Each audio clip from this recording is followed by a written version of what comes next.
ஆன்மீக பெரியோர்கள் அனைவரையும் பணிவுடன் அடிவணங்கி, குரு சீடர்கள் பரம்பரையில் ராமாயணத்தில் நிகழ்கின்ற விஸ்வாமித்திரர் ராமர் நிகழ்ச்சிகளை பாலகாண்டத்தில் சிந்தித்துக் கொண்டிருக்கின்றோம். இன்றைய சிந்தனையை தொடங்குவதற்கு முன் டாக்டர் ஐயா அவர்களை இறை வணக்கத்திற்கு அன்புடன் அழைக்கின்றேன்.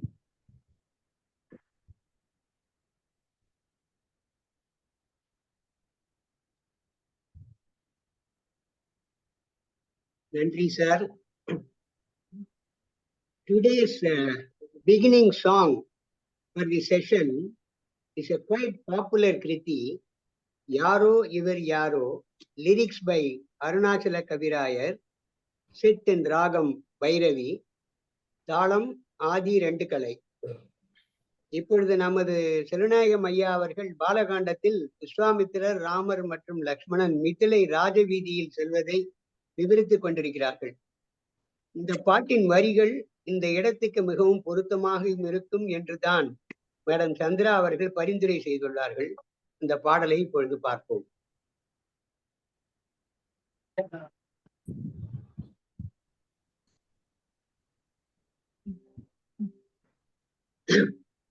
யாரோ இவர் யாரோ, யாரோ இவர் யாரோ, என்ன பேரோ,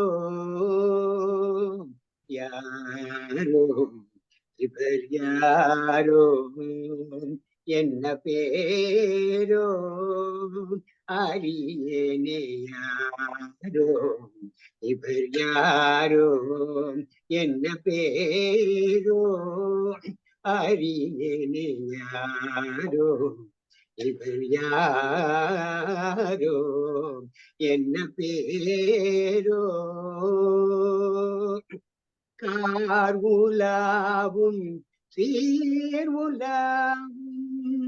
கார்வுலாவும் சீர்வுலாவும், மிதிலையில் கார்வுலாவும் சீர்வுலாவும், மிதிலையில் கண்ணி மாடம் தனில் முன்னே நின்றவர். கார்வுலாவும் சீர்வுலாவும், மிதிலையில் கண்ணி மாடம் தனில் முன்னே நின்றவர். யாரோ இவர் யாரோ, என்ன பேரோ, அறியேனே யாரோ இவர் யாரோ, என்ன பேரோ.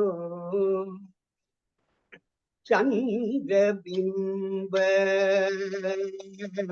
சந்திரபிம்ப முக, சந்திரபிம்ப முக மலராலே, சந்திரபிம்ப முக மலராலே, என்னைத்தானே பார்க்கிறான். சந்திரபிம்ப முக மலராலே, என்னைத்தானே பார்க்கிறார். ஒரு காலே அந்த நாளில் சொந்தம் போலே உருகிறார். அந்த நாளில் சொந்தம் போலே முருகிறார். அந்த நாளில் சொந்தம் போலே முருகிறார். இந்த நாளில் வந்து சேவை தருகிறார். அந்த நாளில் சொந்தம் போலே உருகிறார். இந்த நாளில் வந்து சேவை தருகிறார். யாரோ இவர் யாரோ, என்ன பேரோ, அறியேனே யாரோ இவர் யாரோ, என்ன பேரோ. வணக்கம் சார். நன்றி சார். நன்றி நன்றி. அடுத்து கம்பனுக்கு ஒரு புகழாரம். வெயிலுக்கு ஏற்ற நிழல் உண்டு, வீசும் தென்றல் காற்றுண்டு, கையில் கம்பன் கவியுண்டு, கலகம் நிறைய அமுதுண்டு, தெய்வ கீதம் பல உண்டு, தெரிந்து பாட நீயும் உண்டு, வையம் தரும் அவ்வனமன்றி வாழும் சொர்க்கம் வேறுண்டோ. கவிமணி தேசிக விநாயகம் பிள்ளையிடம் ஒரு கேள்வி. சொர்க்கத்திற்கு நீங்கள் போக வேண்டுமா? சொர்க்கம் எப்படி இருக்கும்? நீங்கள் என்ன விரும்புகின்றீர்கள் என்று கேட்க, இந்த பூமியிலேயே எனக்கு சொர்க்கம் இருக்கின்றது, இதற்கு தனியாக இறைவனிடம் ஒரு சொர்க்கத்தை கேட்க வேண்டும். இந்த பூமியிலே எங்கே இருக்கின்றது சொர்க்கம்? நல்ல ஒரு பணக்கார, ஒரு வசதியான வாழ்க்கை முறை, ஒரு சென்னை மாதிரி ஒரு பெரிய நகரத்திலே இருக்கின்றது அப்படின்னு சொல்லுவார் நினைச்ச. அவர் சொன்னாரு, ஒரு காடு இருக்கின்றது, அந்த காடு தான் சொர்க்கம்னார். ஐயா, அந்த காடு சொர்க்கம்னு சொல்றீங்களே, அந்த காட்டுல என்ன இருக்கு அப்படின்னா ஒரு பட்டியல் போட்டார். வெயிலுக்கு ஏற்ற நிழல் உண்டு. இப்ப கோடை வெயில நம்ம எல்லாம் கஷ்டப்பட்டுட்டு இருக்கோம். ஏசி போட்டாலும் சரி, போடாட்டாலும் சரி, ஃபேன் போட்டாலும் போடாட்டாலும் ஒன்றும் வசதியாவே இல்லையே அப்படிங்கிறப்ப அவர் சொல்றாரு, வெயிலுக்கு ஏற்ற நிழல் உண்டு. இயற்கையான மரத்தினுடைய நிழல் இருக்கின்றது. வீசும் தென்றல் காற்றுண்டு, கையில் கம்பன் கவியுண்டு. படிக்கிறதுக்கு கையில கம்பனுடைய கவிதைகள் இருக்கு. கையில் கம்பன் கவியுண்டு, கலசம் நிறைய அமுது உண்டு. அமுது உண்டுன்னு வச்சுங்க, கஞ்சி உண்டுன்னு வச்சுங்க, மது உண்டுன்னு வச்சுங்க, எப்படி வேணாலும். கலசம் நிறைய, குடம் நிறைய நமக்கு அமுது உண்டு. தெய்வ கீதம் பல உண்டு, தெரிந்து பாட நீயும் உண்டு, வையம் தரும் அவ்வனமன்றி. இவ்வளவும் இருக்கின்ற அவ்வனமன்றி, வையத்திலே இருக்க, இங்கேயே இருக்க, வையம் தரும் அவ்வனமன்றி வாழும் சொர்க்கம் வேறுண்டோ. அப்ப கையிலே கம்பனுடைய கவி இருந்தால் போதும், காடு கூட நமக்கு சொர்க்கமாகிவிடும் என்று அப்படி அனுபவித்திருக்கின்றார் தேசிக விநாயகம் பிள்ளை. நன்றி பாராட்டி அவருக்கு. சீதையும் ராமனும் விட்ட இடத்திலே தொடங்குவோம். சீதை உப்பருகியிலே பால்கனியில கன்னி மாடத்திலே நின்று கொண்டு கீழே நடந்து சென்று கொண்டிருக்கின்ற ராமனை பார்க்கின்றாள். ராமன், விஸ்வாமித்திரர், இளங்கோ மூவரும் அங்கே நீர்நிலைகளும் அன்னப்பறவைகளும் ஓடிக்கொண்டிருந்த காரணத்தினாலே சிறிது தயங்கி நிற்க, அந்த சமயத்திலே ராமனும் மேலே இருக்கின்ற சீதையை பார்த்தாள் என்று போன வாரம் சிந்தித்திருந்தோம். என்னரு நலத்தினால் இணையல் நின்றொழி, கண்ணொடு கண்ணினை கவ்வி, ஒன்றை ஒன்று உண்ணவும் நிலைபெறாது உணர்வும் ஒன்றிட, அண்ணலும் நோக்கினான் அவளும் நோக்கினாள். ரொம்ப celebrated last lines of Kamban எடுத்தீங்கன்னா இந்த லைன் வரும். அண்ணலும் நோக்கினான் அவளும் நோக்கினாள். இப்ப எல்லாம் இந்த பாட்டு எழுதணும் அப்படின்னா அண்ணலும் நோக்கியா அவளும் நோக்கியா அப்படின்னு எழுதுவோம்னு நினைக்கிறேன். என்னரு நலத்தினால் இணையல் நின்றொழி. சீதையினுடைய நலங்கள், அழகு, குணங்கள் இவையெல்லாம் எண்ணப்பட முடியாத அளவுக்கு இருக்கின்ற சமயத்திலே நான் எப்படி என்னால சொல்லவும் முடியும்? இவ்வளவு இப்போ நம்ம முதல் வாரத்துல பூரா சீதையனுடைய அழகைத்தான் பட்டியல் விட்டு காட்டினார். ஆனால் அது எல்லாம் எனக்கு திருப்தி அளிக்கவில்லை. எதனால் என்றால், நினைத்து பார்க்க முடியாத அளவுக்கு நலன்களை உடையவள் சீதை. என் அரும் நலத்தினால், எண்ணிக்கவும் எண்ணவும் முடியாத அளவுக்கு நலன்களை உடைய இணையல் சீதை. இப்படிப்பட்டவள் நின்று ஒழி, கண்ணொடு கண்ணினை கவ்வி. மேலே இருக்கிறவளுடைய பார்வையும் கீழே இருக்கிறவனுடைய பார்வையும் இருவருடைய கண்களும் ஒன்றை ஒன்று கவ்வி. கவ்விங்கிற வார்த்தை நம்ம அப்படியே கவ்வுதல் அப்படின்னா, ஒரு புலிக்குட்டியோ புலியோ பூனையோ தன்னுடைய குட்டியை தூக்கிட்டு போகுது, இல்ல வாயில கடிச்சு தூக்கிட்டு போதா? இல்லையா? கடிக்கிற மாதிரி இருக்க ஒழிய அது அழுங்காமல் குலுங்காமல் கவ்வி, பல் படாமல் அதற்கு வருத்தம் வராமல் தூக்கி கொண்டு செல்கின்றது அல்லவா, அதற்கு கவ்வுதல்னு பேரு. கண்ணோடு கண்ணினை கவ்வி, ஒருவருடைய கண் மற்றவருடைய கண்ணை கவ்வி ஒன்றை ஒன்று உணர்வும் நிலை பெறாது. அப்படி கவ்வியதுனாலே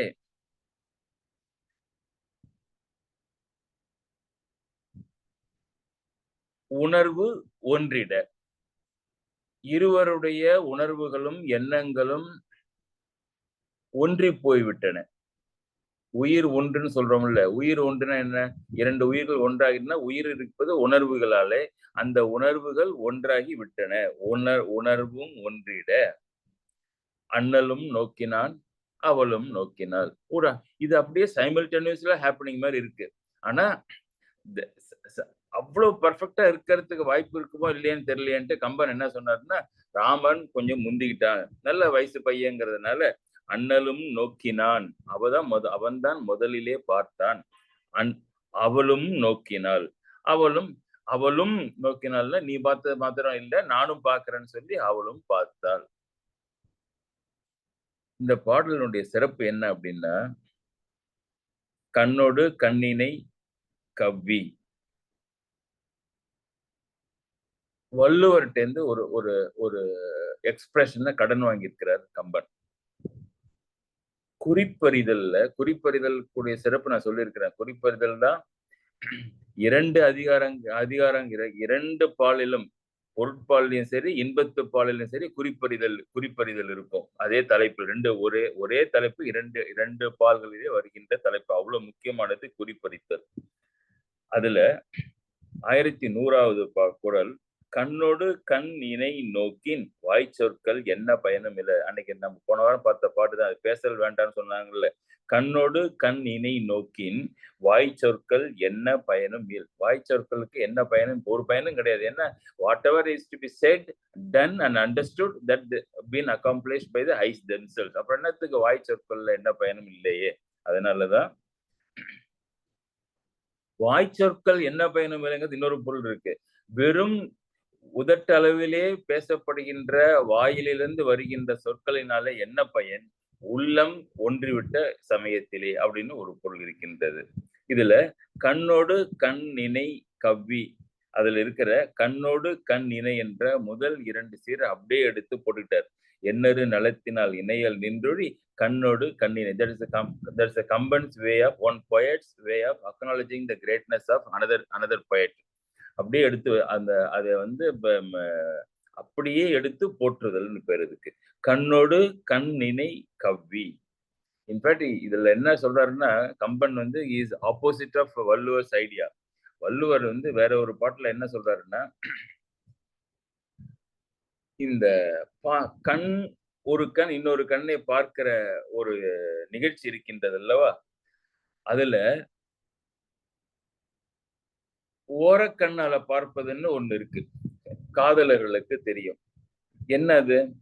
நான் பார்க்கின்ற பொழுது வள்ளுவனே பாடுறேன், நான் பார்க்கின்ற பொழுது அவள் நிலத்தை நோக்கின்றாள், நான் வேறு எங்காவது நோக்கினால் நிலத்தை நோக்குகின்ற அவள் என்னை நோக்கின்றாள் ஒரு பாடல் இருக்கு. அதுல அந்த மாதிரி அப்படி நோக்குகின்ற பொழுது ஒரு ஃபிராக்ஷன் ஆஃப் செகண்ட் தான் பார்க்க முடியும். அதுவும் சிறு நோக்கம், அதாவது ஓரக்கண்ணால் லேசா பார்க்கிறது. பார்க்கப்பட்டவர்கள் திரும்பி பார்த்தாங்கன்னா உடனே பார்வையை நகர்த்தி விடுவது, அதுதான் அந்த சிறு நோக்கம்னு பேரு. ஓரக்கண்ணால பார்ப்பது. கண் களவு கொள்ளும் சிறு நோக்கம் காமத்தில் செம்பாகம் அன்று பெரிது. அதே குறிப்பறிதல்ல தான் 1092. காமத்துல இந்த செம்பாகம் இல்ல, அதுக்கு குறைச்ச ஒரு செகண்ட் தான் நடக்கின்றது அந்த சிறு நோக்கம்ங்கிறது. ஆனாலும் அதனுடைய ரோல் என்பது ரொம்ப ரொம்ப பெரியது. என்ன ரொம்ப ரொம்ப பெரியது? இந்த ஓரக்கண்ணால பார்ப்பது என்ன பெரியது அப்படின்னு சொன்னா, இந்த ஓரக்கண்ணால பார்ப்பதால் தான் காதலனும் காதலியும் ஒருவருக்கொருவர் சம்மதத்தை தெரிவித்துக் கொள்வதை புரிந்து கொள்கின்றனர். காதல் என்பதே நடக்குமா நடக்காதா என்ற நிலையிலிருந்து எதிர்பார்த்து இது நடக்கும் என்ற எதிர்பார்ப்பை ஃபுல்ஃபில் பண்றது வரைக்கும் தான் மகிழ்ச்சி. அதுக்கப்புறம் நடக்கின்றவை எல்லாம் நிகழ்ச்சிகள் தான். அந்த அந்த அந்த எதிர்பார்ப்பு ராட்டிஃபை ஆகுது இல்ல அந்த சிறு நோக்கத்தில், அதுதான் சிறுநோக்கம். வள்ளுவர் ரொம்ப அதை புகழ் பண்றாரு, புகழ்ச்சி செய்யறாரு. அது சிறுநோக்கத்தை, ஓரக்கண்ணால பார்ப்பது. ஆனா கம்பன் அப்படி இல்லை. என்ன, அது காதலர்களுக்கு விட்டுடுங்க, இது கணவன் மனைவிக்கு உரியது. இது என்ன சிறுநோக்கம்? என்ன, நேரடியா கண்ணோடு கண் இணை நோக்கின், அப்படியே இரண்டு கண்களும், இருவருடைய கண்களும் நேராக ஒரு ஒரு கயிறு வச்சு போட்ட மாதிரி அதிலே பார்த்தன. கண்ணோடு கண்ணினை கவ்வி ஒன்றை ஒன்று உண்ணவும். உண்ணவும்னா சாப்பிடுறதுன்னு இல்ல, உணருதல். ஒன்றை ஒன்று உணரவும், நுகரவும். நிலை பெறாது உணர்வும் ஒன்றிட. ஒன்றை ஒன்று நுகர, அப்ப என்ன ஆகும்? உணர்வு ஒன்றாகிவிடும், உணர்வும் ஒன்றிடன்னு சொன்னா போதும். ஆனா என்ன வார்த்தை போட்டாருன்னா, நிலை பெறாது உணர்வும் ஒன்றிட. அங்கதான் கம்பன் இந்த காதலர்களுடைய கேரக்டரை புகழ்கின்றான். எப்படி அப்படின்னு சொன்னா, இது அப்போ சென்ற வாரமே பார்த்த மாதிரி, இது தெருக்காதல். திருக்காதல் தான், திருவினுடைய காதல் தான். ஆனால் நடக்கின்ற இடம் தெரு. கள்ளக்காதல் தான். ஏன்னா முன்னால் இருக்கிற ஆசிரியனுக்கு தெரியாம நடக்கின்றது. கண்டதும் காதல். யாராவது இவரை இன்னார் என்று அறிமுகம் செய்தார்களா? ஒருவர் இன்னொருவருடைய பெயரையாவது அறிவார்களா? அதுவும் அல்ல. கண்ட இடத்திலே காதல், கண்டதும் காதல் என்று இருக்கின்ற பொழுது, இவர்கள் இப்படித்தான் எங்க யாரானும் இன்னொருவரை பார்த்தால் காதலில் விழுந்து விடுவார்களா? இதுதான் கம்பன் காட்டுகின்ற முறையா என்ற கேள்வி வரும் என்பதனாலே இவர்களுடைய கட்டுப்பாடை விவரிக்கின்றான் கம்பன். எப்படி அப்படின்னு சொன்னா, நினைத்த மாதிரி எல்லாம் இவர்கள் காதல் வயப்பட மாட்டார்கள்.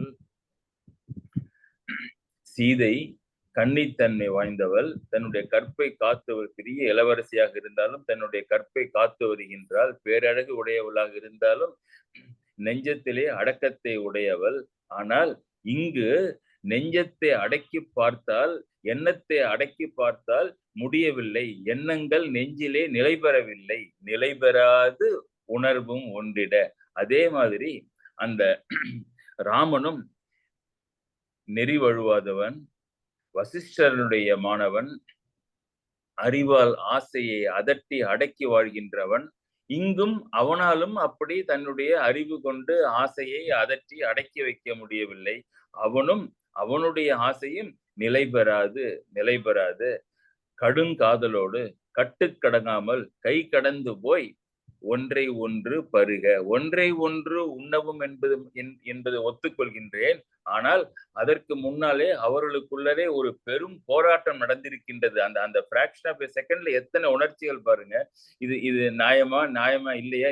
நமக்கு இந்த குணங்கள் இல்லையே, நிறுத்து என்று அவனுடைய அறிவும் அவளுடைய கண்ணிமை தன்மையும் அவர்களுக்கு உத்தரவு கொடுக்க ஒரு போராட்டம் நடந்து, அந்த போராட்டத்தில் அவர்கள் தோல்வியுற்று நிலை பெறாது முயற்சி செய்திருக்கின்றார்கள். அந்த உணர்வுகளை நிலை பெறும்படி, அவர்களிடத்திலேயே இருக்கும்படி. ஆனால் முடியவில்லை. நிலை பெறாமல் அந்த உணர்வுகள், இவனுடைய உணர்வுகள் அவளுக்கும், அவளுடைய உணர்வுகள் இவனுக்கும் சென்று ஒன்றை ஒன்று ஒன்றிட, உணர்வும் ஒன்றிட, அண்ணலும் நோக்கினான் அவளும்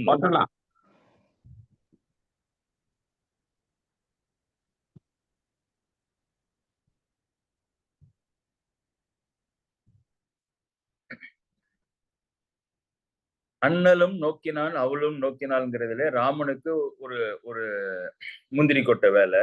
முதலிலே அவன் பார்த்ததாக கம்பன் சொல்கின்றான். அது அப்படியே அடுத்த செய்யுளிலே அதை சரி செய்கின்றான். அதற்கு முன்னாலே அந்த கடைசி லைன் இருக்கின்றது அல்லவா, அண்ணலும் நோக்கினான் அவளும் நோக்கினாள்னு. அண்ணலும் நோக்கினான் என்பதற்கு பதிலாக எப்படி இருந்திருக்கணும்? அவனும் நோக்கினான் அவளும் நோக்கினால் இருக்கணும். இல்ல ராமனும் நோக்கினான் சீதையும் நோக்கினால் இருக்கணும். என்ன அண்ணல் என்றால், அண்ணல் சிறந்த குணங்களை உடையவன், இப்படிப்பட்டவன் என்றவன். அண்ணலும் நோக்கினான், அண்ணல் நோக்கில, அண்ணலும் நோக்கினான். அப்ப அதற்கு ஏற்ற மாதிரி ஒரு வார்த்தை அல்லவா போட்டிருக்க வேண்டும். அடுத்தது சீதைக்கு குறிக்கின்ற பொழுது வெறுமனே அவளும் நோக்கினாள் என்றால், ராமனும் சீதையும் என்பதற்கு பதிலாக அண்ணலும் அண்ணலும் அந்த அண்ணலுக்கு உரிய அவளும் நோக்கினாள். இப்படி அப்படின்னா எண்ணறிய நல்ல குணங்களுடன் உயர்ந்த நிலைமையில் தலை சிறந்து இருக்கின்றான் ராமன். அதனாலே அண்ணல் என்று பெயர். அவன் எந்த நிலையிலே எத்தகைய குணங்களிலே தலை சிறந்து இருக்கின்றானோ அன்னவாறே அப்படியே அந்த சிறப்புடனேயே இங்கு சீதையும் இருக்கின்ற காரணத்தினாலே திருப்பி ஒரு தடவை சொல்ல வேண்டியதில்லை என்று எண்ணி அண்ணலும் நோக்கினான், அவளும் நோக்கினாள்.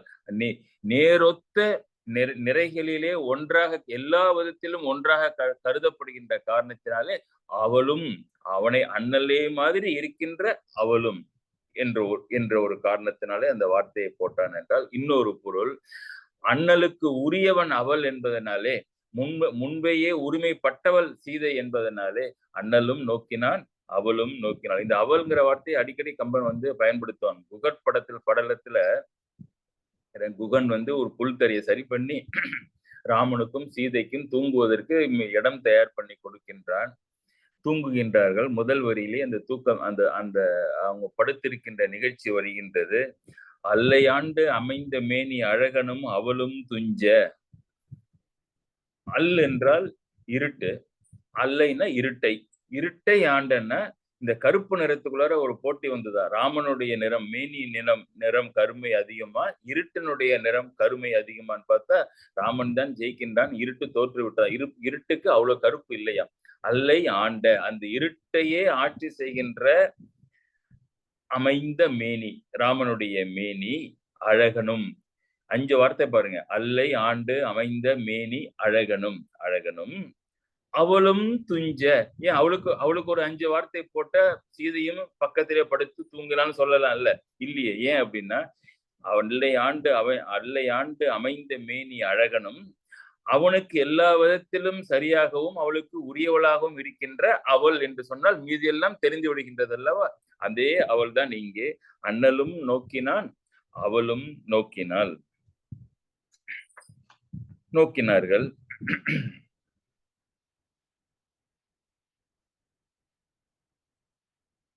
இங்க என்ன இந்த நோக்கத்திலே ஒரு நோக்கு இல்லை. என்ன நோக்கு இல்லை அப்படின்னா, வள்ளுவன் சொன்ன மாதிரி இந்த குறிப்பறிதல்ல ஒண்ணு சொன்னார்ல, யான் நோக்கும் காலை நிலன் நோக்கும், நோக்காக்கால் தான் நோக்கி மெல்ல நகும். நான் பார்க்கின்ற பொழுது நிலன் நோக்கும், யான் நோக்கும் காலை நிலன் நோக்கும். இந்த காதலனும் ஃப்ராடு தான். நான் நோக்கும் பொழுது அவள் நிலத்தை நோக்குகின்றாள். கரெக்ட். நோக்காக்கால் தான் நோக்கி மெல்ல நகும்.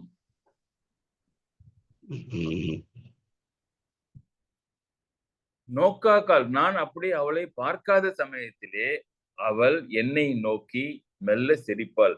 நான் தான் பார்க்கவில்லையே அவளை, எப்படி அவள் என்னை இப்பொழுது பார்க்கின்றாள், மெல்ல சிரிக்கின்றாள் என்று அவனுக்கு தெரியும் அப்படின்னு சொன்னா, அவன் பார்க்காத மாதிரி பார்க்கின்றான், ஓரக்கண்ணால் பார்க்கின்றான், அந்த சிறு நோக்கத்தாலே பார்க்கின்றான் என்பது இந்த குறளினுடைய சிறப்பு. அவ்வாறு இல்லாமல் இருவரும் நேரடியாக ஒருவரை ஒருவர் பார்த்து கொண்டனர்.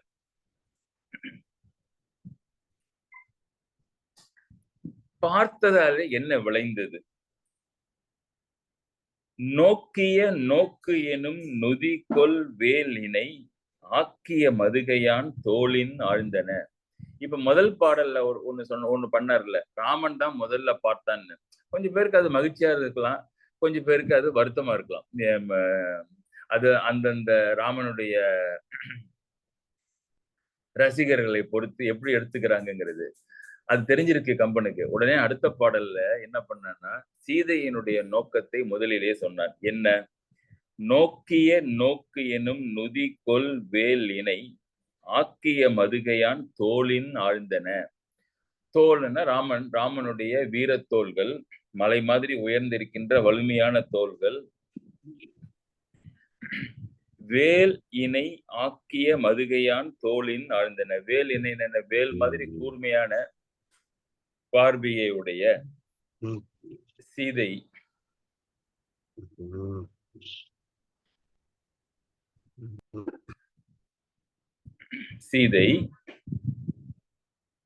எங்கே பார்க்கின்றாள்? அண்ணலும் நோக்கினான் அவளும் நோக்கினாள்ங்கிறதுல பார்க்கப்பட்ட இடம் சொல்லப்படவில்லை. பார்த்ததை சொன்னார்கள். யார் யார் பார்த்ததை சொன்னார்கள். ஒரு கால் நாம் நினைத்துக் கொள்ளலாம், கண்ணோடு கண்ணினை கவ்விய காரணத்தினாலே பார்வையும் கண்ணோடு இருந்தது என்று நினைத்துக் கொள்ளலாம். ஆனால் கண்ணை பார்த்தது பிறகு அதற்கு அப்புறம் என்ன ஆகியது என்றால், சீதையினுடைய கண் பார்வை எங்கே நிலைத்து போய் நின்றது என்றால் ராமனுடைய தோள்களிலே போய் நிலைத்து நின்றது. அந்த வலிமை பொருந்திய ராமனுடைய புயங்களிலே போய் எப்படி தச்சுதான் ஆழ்ந்தன. என்ன இது ஒரு ஒரு ஒரு பெரிய மலை மாதிரி இருக்கின்ற தோளாச்ச, அதனால ஆழ்ந்தன. ஆக்கிய மதுகையான் தோளின் ஆழ்ந்தன. ஆழ்ந்தன. ரைட். இப்ப ராமனுடைய பார்வை எங்க போச்சு? வீக்கிய கனைகடல் வீரன் செங்கனும் தாக்கு அணங்கு அணையவள் தனத்தில் தைத்தவே. இந்த வீரனுடைய பார்வை எங்க சென்றது என்றால் அவன் சீதையினுடைய மார்பிலே சென்று தைத்தது. இங்கே வந்து ஆழவில்லைன்னா அவள் அவள் அவள் பெண், மென்மையான உறுப்புகளை உடையவள், அதனால மெல்ல சென்று தைத்தது ராமனுடைய கண் பார்வையில் அவளுடைய மார்பிலே.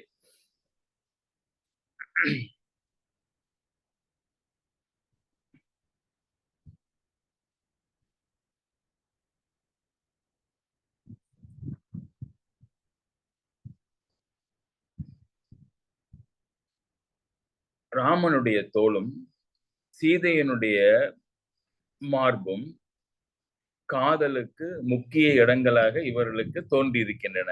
அதனால்தான் வேல் இணை கண்கள், அவளுடைய கண்கள் அவனுடைய தோளில் ஆழ்ந்தன.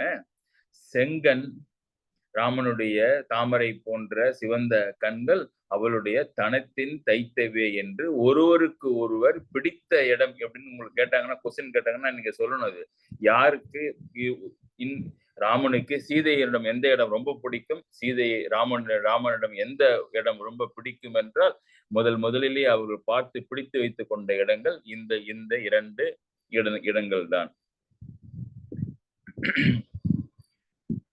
பார்த்தன. இது முதலில் பார்த்தது பொது நோக்கு, இப்ப சிறப்பு நோக்கு. குறிப்பிட்டு அவர்களுக்கு பிடித்த ஒரு இடத்தை பார்த்து கொண்டார்கள். என்னாச்சு? பருகிய நோக்கெனும் பாசத்தால் பிணித்து ஒருவரை ஒருவர் தம் ஈர்த்தலால் வரிசிலை அண்ணலும் வாட்கண் நங்கையும் இருவரும் மாறி புக்கு இதயம் எய்தினர். பார்வையிலிருந்து இப்ப அடுத்த ஸ்டேஜுக்கு வருது அந்த காதல். என்ன? பருகிய நோக்கெனும் பாசத்தால் பிணித்து. பாசம் என்றால் கயிறு, பாசக்கயிறு. யமன் கொண்டு வருகின்ற கயிறுக்கு பேர் பாசக்கயிறு. என்ன பாசத்துல மாட்டிக்கிட்டு இருக்கீங்களே உயிர்களே, அதை நான் அந்த கயிற்றை, அந்த பாசத்தை அறுத்து என்னிடம் உங்களை நான் உங்களுடைய உயிரை நான் இட்டு செல்கின்றேன் என்று பொருள். பாசம் என்றால் கயிறு. பாசம் என்றால் உண்மையிலே பிணித்தல் தான், நம்ம ஒன்றுடன் சேர்த்து பிணிக்கின்றது. அதிலிருந்து விடுபடுவதுதான் நம்முடைய இத்தனை படிப்பும் ஞானமும் பெறுவதற்கு நாம் செய்கின்ற முயற்சிகள் எல்லாம். பருகிய நோக்கெனும் பாசத்தால் பிணித்து. இவர்கள் பாசத்தால் பிணிக்கப்பட்டதற்கு என்ன கயிறு? பாசம். நோக்கம் என்னும் கயிறு. பருகிய நோக்கெனும், ஒன்றை ஒன்று பருகவும் உண்ணவும் பார்த்தோம்ல. பருகிய நோக்கெனும் பாசத்தால் பிணித்து. அந்த பார்வையே ஒரு கயிறாகி ஒருவர் இன்னொருவரிடம் கட்டுண்ண பண்ணினர். பருகிய நோக்கெனும் பாசத்தால் பிணித்து ஒருவரை ஒருவர் தம் உள்ளம் ஈர்த்தலால். கட்டிய பிறகு ராமனுடைய அந்த கயிற்றின் மூலம் சீதையினுடைய உள்ளத்தை இழுக்கின்றான். சீதை மேலே இருந்து கொண்டு ராமனுடைய உள்ளத்தை இழுக்கின்றார். ஒருவர் மற்றொருவருடைய உள்ளத்தை அந்த பாசத்தால் பிணிக்கப்பட்ட அந்த கயிற்றின் மூலம் இழுக்க பார்க்கின்றார்கள். ஒருவரை ஒருவர் தம் உள்ளம் ஈர்த்தலால், இழுக்கப்படுதனால் வரிசிலை அண்ணலும் வாட்கண் நங்கையும் இருவரும் மாறி புக்கு இதயம் எய்தினர். இப்ப இந்த பாச காதல் கயிற்றிலே ஒரு எக்ஸ்சேஞ்ச் நடக்கின்றது. என்ன எக்ஸ்சேஞ்சு? ராமனுடைய இதயம் தெருவிலிருந்து பால்கனிக்கு சென்று அவளிடம் அமர்ந்து விட்டது. அவளுடைய இதயம் இங்கே வந்து ராமனிடம் சேர்ந்து விட்டது. இருவரும் மாறி புக்கு இதயம் எய்தினர். இவனிடம் இருந்தது அவளிடமும், அவளிடம் இருந்தது இவனிடமும் சென்று விட்டன. சரி, இப்படி இந்த இந்த இந்த அன்பு கயிற்றின் மூலமாக ஒரு ஒரு ஒரு எக்ஸ்சேஞ்ச் நடந்திருக்கிறது அல்லவா? இதை அவர்கள் தடுத்து நிறுத்தியிருக்கலாமே. எதற்கு ஒருவருடைய இதயத்தை பார்த்தவுடனே இன்னொருவருக்கு பறிகொடுக்க வேண்டும் என்றால் கண்டிப்பாக செய்திருக்கலாம். அவர்கள் செய்யக்கூடிய வீரர்கள் தான். எப்படின்னா கம்பன் அதற்கு ஒரு அடைமொழி கொடுக்கின்றான் இருவருக்கும். ரொம்ப சிந்திக்க வேண்டிய அடைமொழி. வரி சிலை அண்ணலும். வரி சிலை அண்ணலும்னா வரின்னா கட்டமைப்பு அமைந்த, சிலைன்னா அம்பு, வில்லு, தோளிலே நல்ல வீரியம் வாய்ந்த கட்டமைப்பு உடைய வில்லை அண்ணல் நினைத்து வைத்திருக்கின்றான். அவன் நினைத்தால் அந்த கயிறை அறுத்தெறிந்திருக்கலாமே. இதயம் சென்று கொண்டிருக்கின்ற அந்த பாச கயிறை அறுத்தெறிந்திருக்கலாமே. அவ்வாறு அவன் செய்யவில்லை. வரி சிலை அண்ணலும். சரி, சீதை நினைத்திருந்தால் செய்திருக்கலாமா? செய்திருக்கலாம். கம்பன் சொல்றானே, வாள் கண் நங்கையும். முன்னால வேலை படித்த விழின்னா இப்ப ஒரு வாள் எவ்வளவு கூர்மையாக இருக்குமோ, வில்லும் வில்லும் வேலும் யமனையும் படித்த வழி என்று சொன்னார் அல்லவா? அப்படி வாள் மாதிரி கூர்மையான கண்களை உடைய இந்த நங்கை, இவள் நினைத்திருந்தாலும் அந்த கயிறை தன்னுடைய வாள் கண்ணால் அறுத்திருக்கலாம். அவ்வாறு செய்யாமல் ஒருவருடைய இதயம் இன்னொருவருடைய உடலிலே மாறி புக்கு எய்யும் வரை அமைதியாக இருந்தனர். என்ன பண்றது? இவர்கள் இருந்தும் அதை அலோவ் பண்ணாங்களேங்கிறான் கம்பன். வரி சிலை அண்ணலும் வாட்கண் நங்கையும் இருவரும் மாறி புக்கு இதயம் எய்தினர். வெறும் அடைமொழிக்காக அந்த வரி சிலையும் வால்கண்ணையும் சொல்லல. இவைகள் இருந்தும் அவர்கள் செய்யாமல் அந்த அன்பில் வயப்பட்டார்கள். பருகிய நோக்கெனும் பாசத்தால் பிணித்து ஒருவரை ஒருவர் தம் உள்ளம் ஈர்த்தலால் வரிசிலை அண்ணலும் வாட்கண் நங்கையும் இருவரும் மாறி புக்கு இதயம் எய்தினர். இருவருடைய இதயமும் மாறி போயிட்டது. அடுத்து என்ன நடக்கின்றது?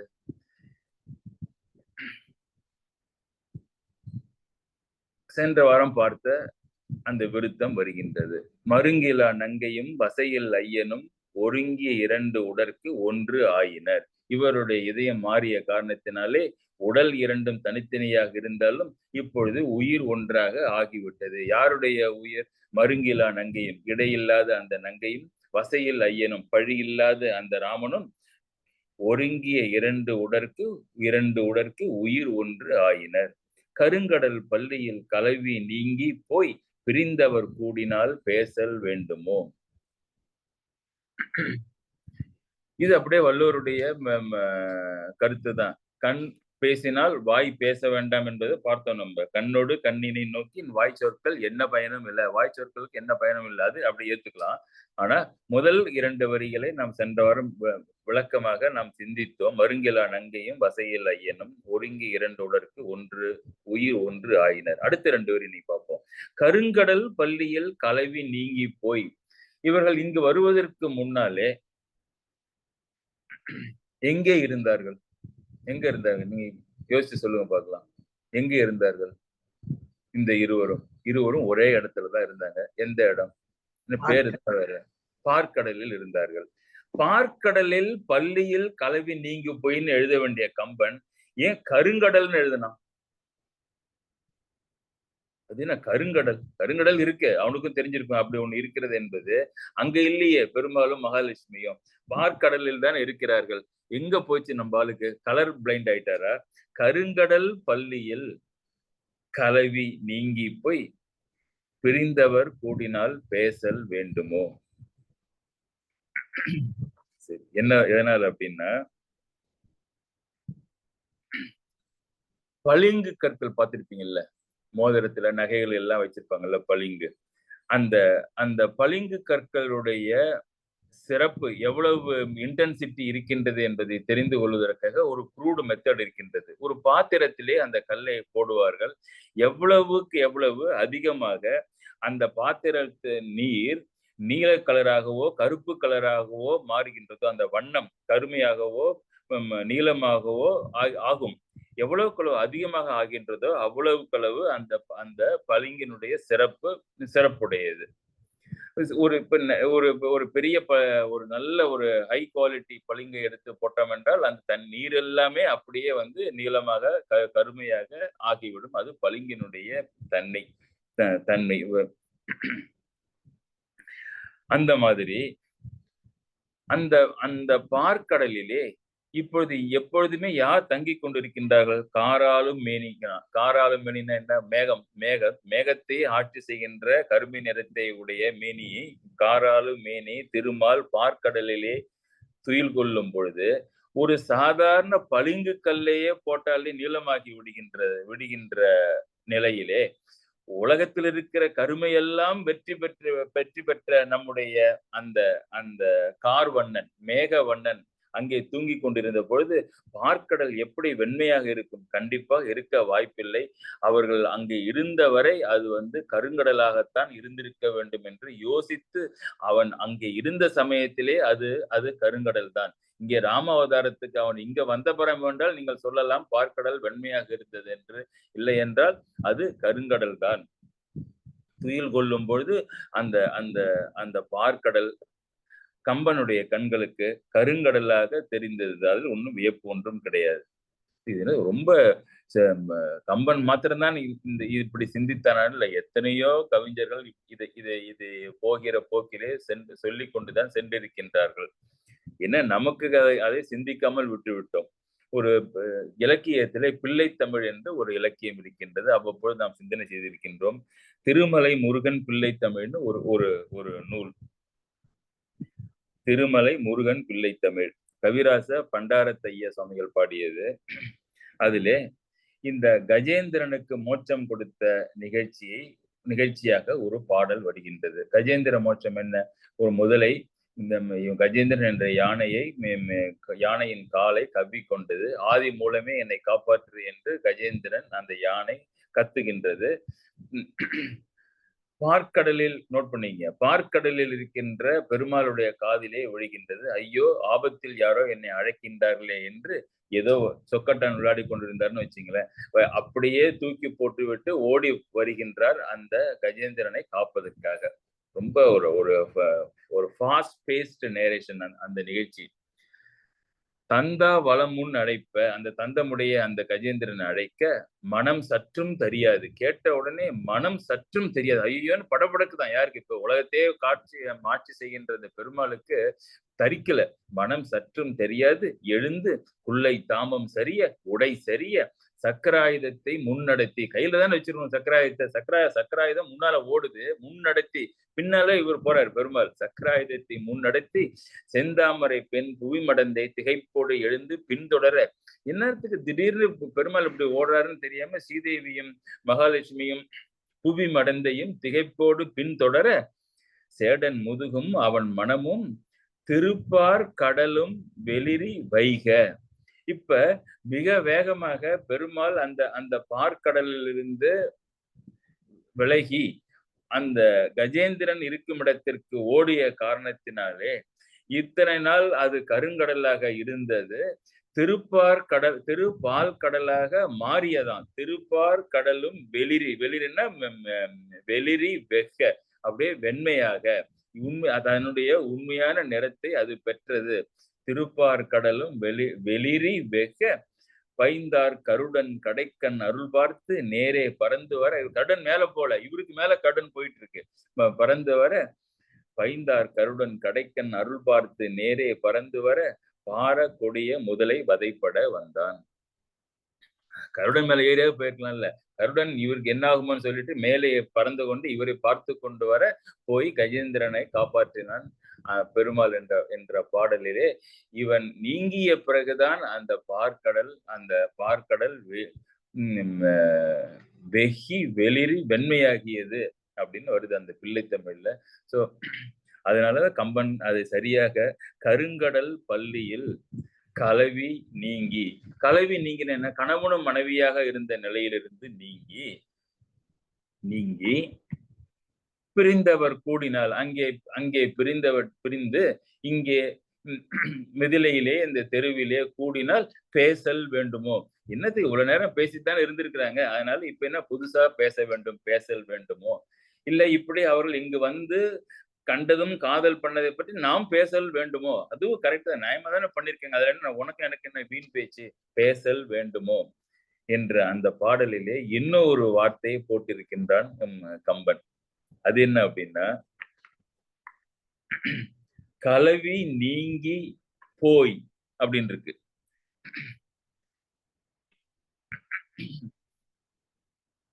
எதுக்கு அங்க கலவி நீங்கினாலேயே அந்த இடத்தை விட்டு ஒருவரை ஒருவர் நீங்கி விட்டார்கள் அர்த்தம்.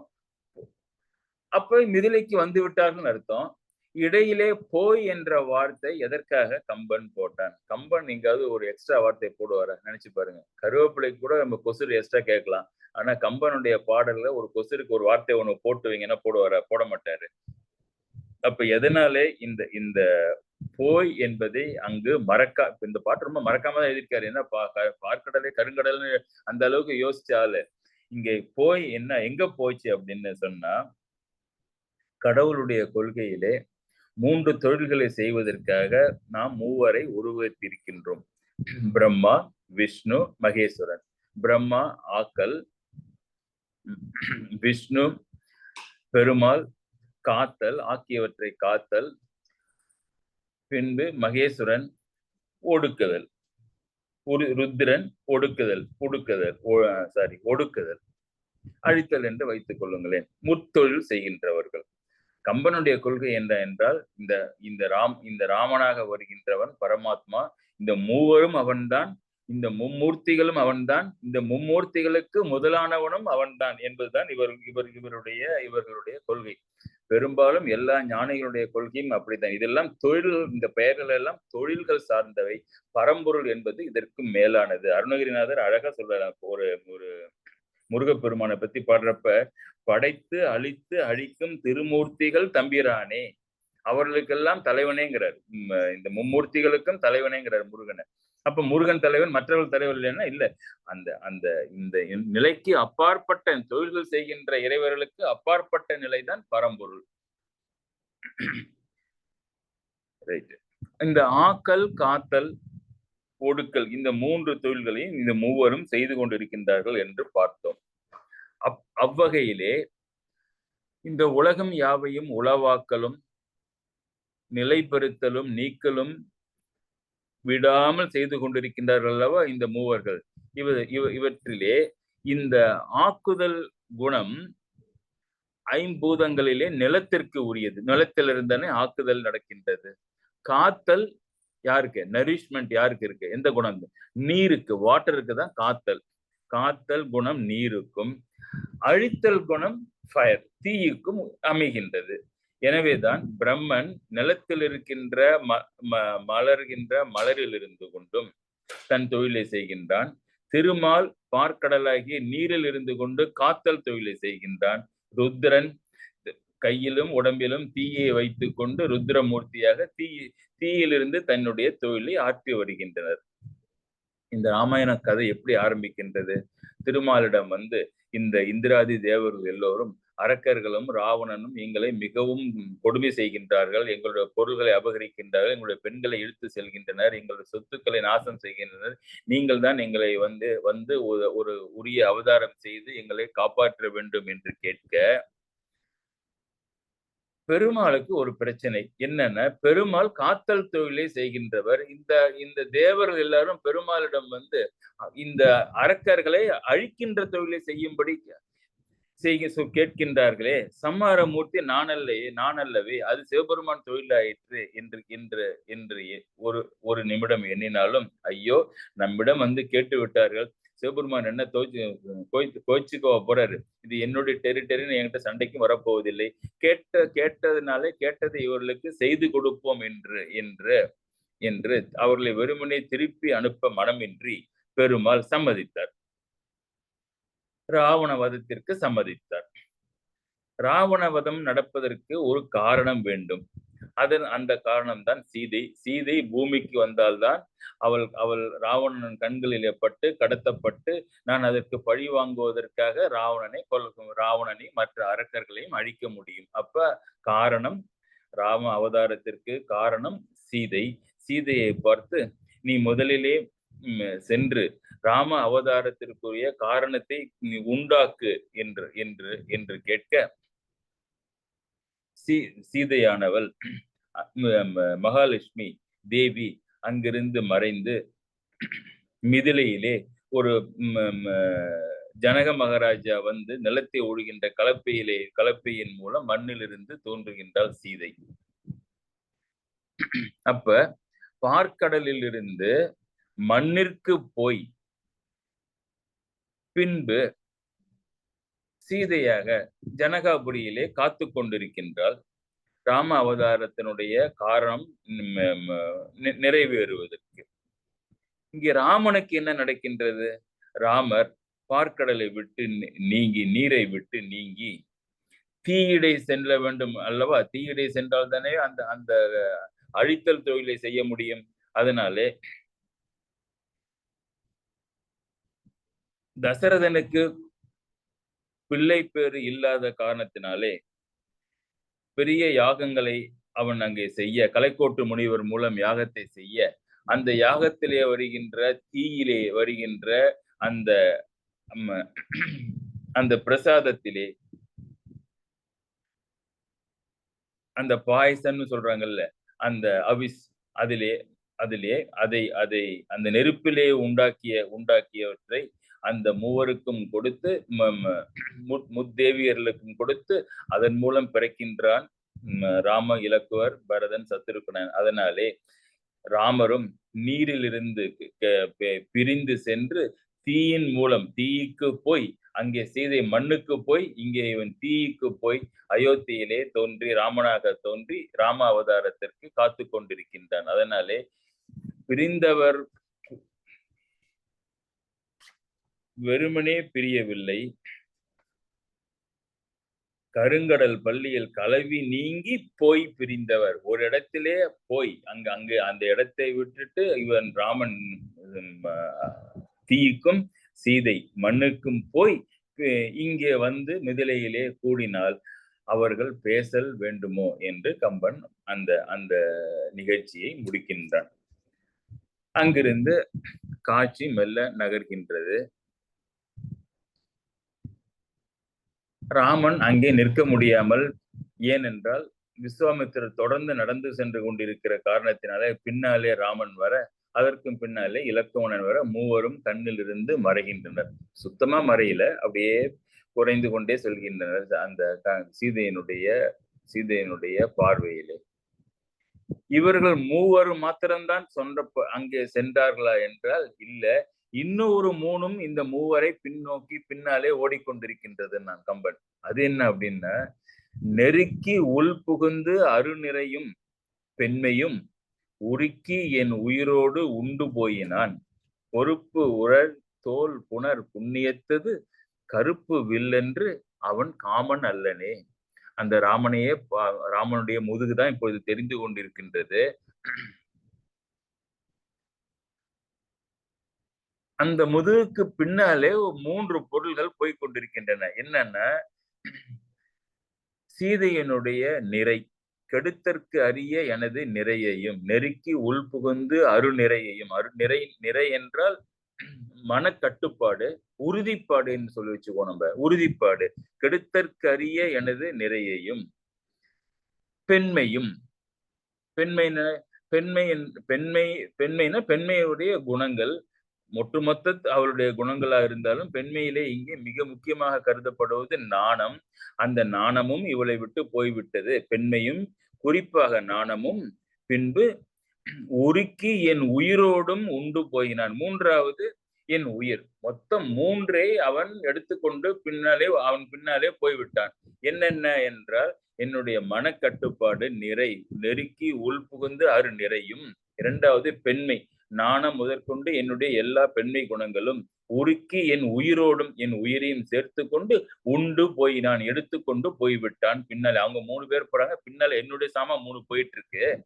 பொறுப்பு உரள் தோல் புனர் புண்ணியத்தது. ஐயோ, நான் என்னுடைய உடம்பு மாத்திரம் இங்க இருக்க, என்னுடைய 3 பொருள்களும், முக்கிய பொருள்கள், உயிர் போயிட்டது, பெண்மை குணம் போயிட்டது, என்னுடைய நிறை போயிட்டது. நான் எதுக்கு இந்த உடம்பு இங்க இருக்கின்றதுன்னு பார்த்தா, சரி உடம்புக்கு அவனை கட்டியாவது பிடித்துக் கொள்ளலாமே, தோளிலாவது சவாரி செய்யலாமே என்று நினைத்த முடியவில்லையே.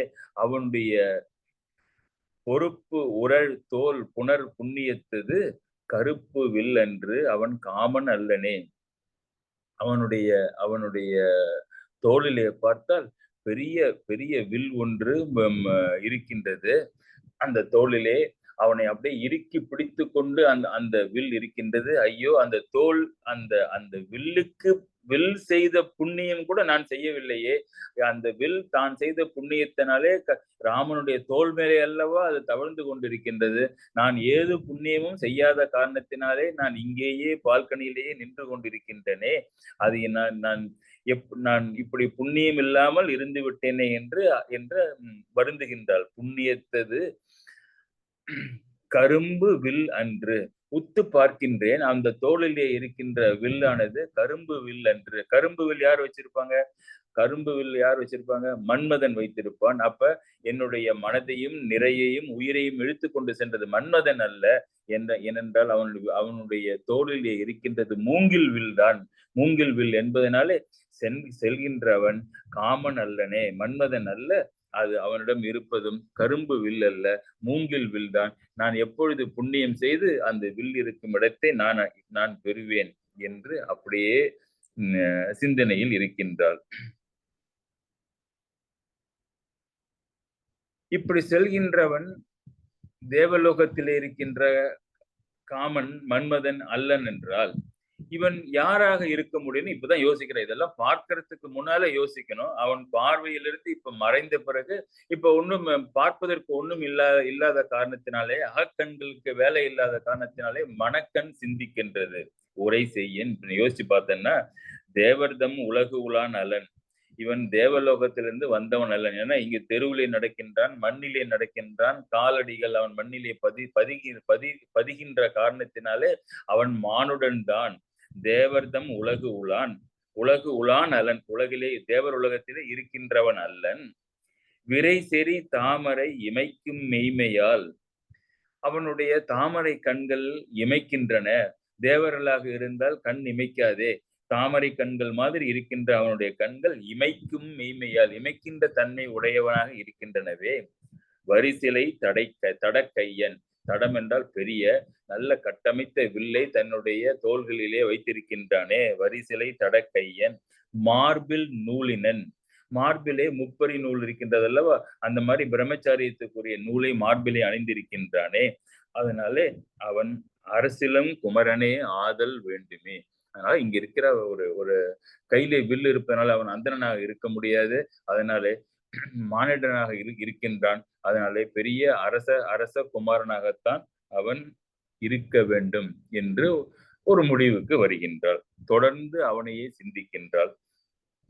பெண் வழி நலனோடும் பிறந்த நானோடும். நான்னா வெட்கம், என்னுடன் உடன் பிறந்த வெட்கம், பிறந்த நானோடும் என் வழி உணர்வும் எங்கும் நான் காண்கிறேன். அதான் மூணும் போயிட்டுது. அவங்க அந்த 3 பேர் பின்னால இவருடைய 3 போயிட்டது இல்ல. திருப்பி சொல்றான்.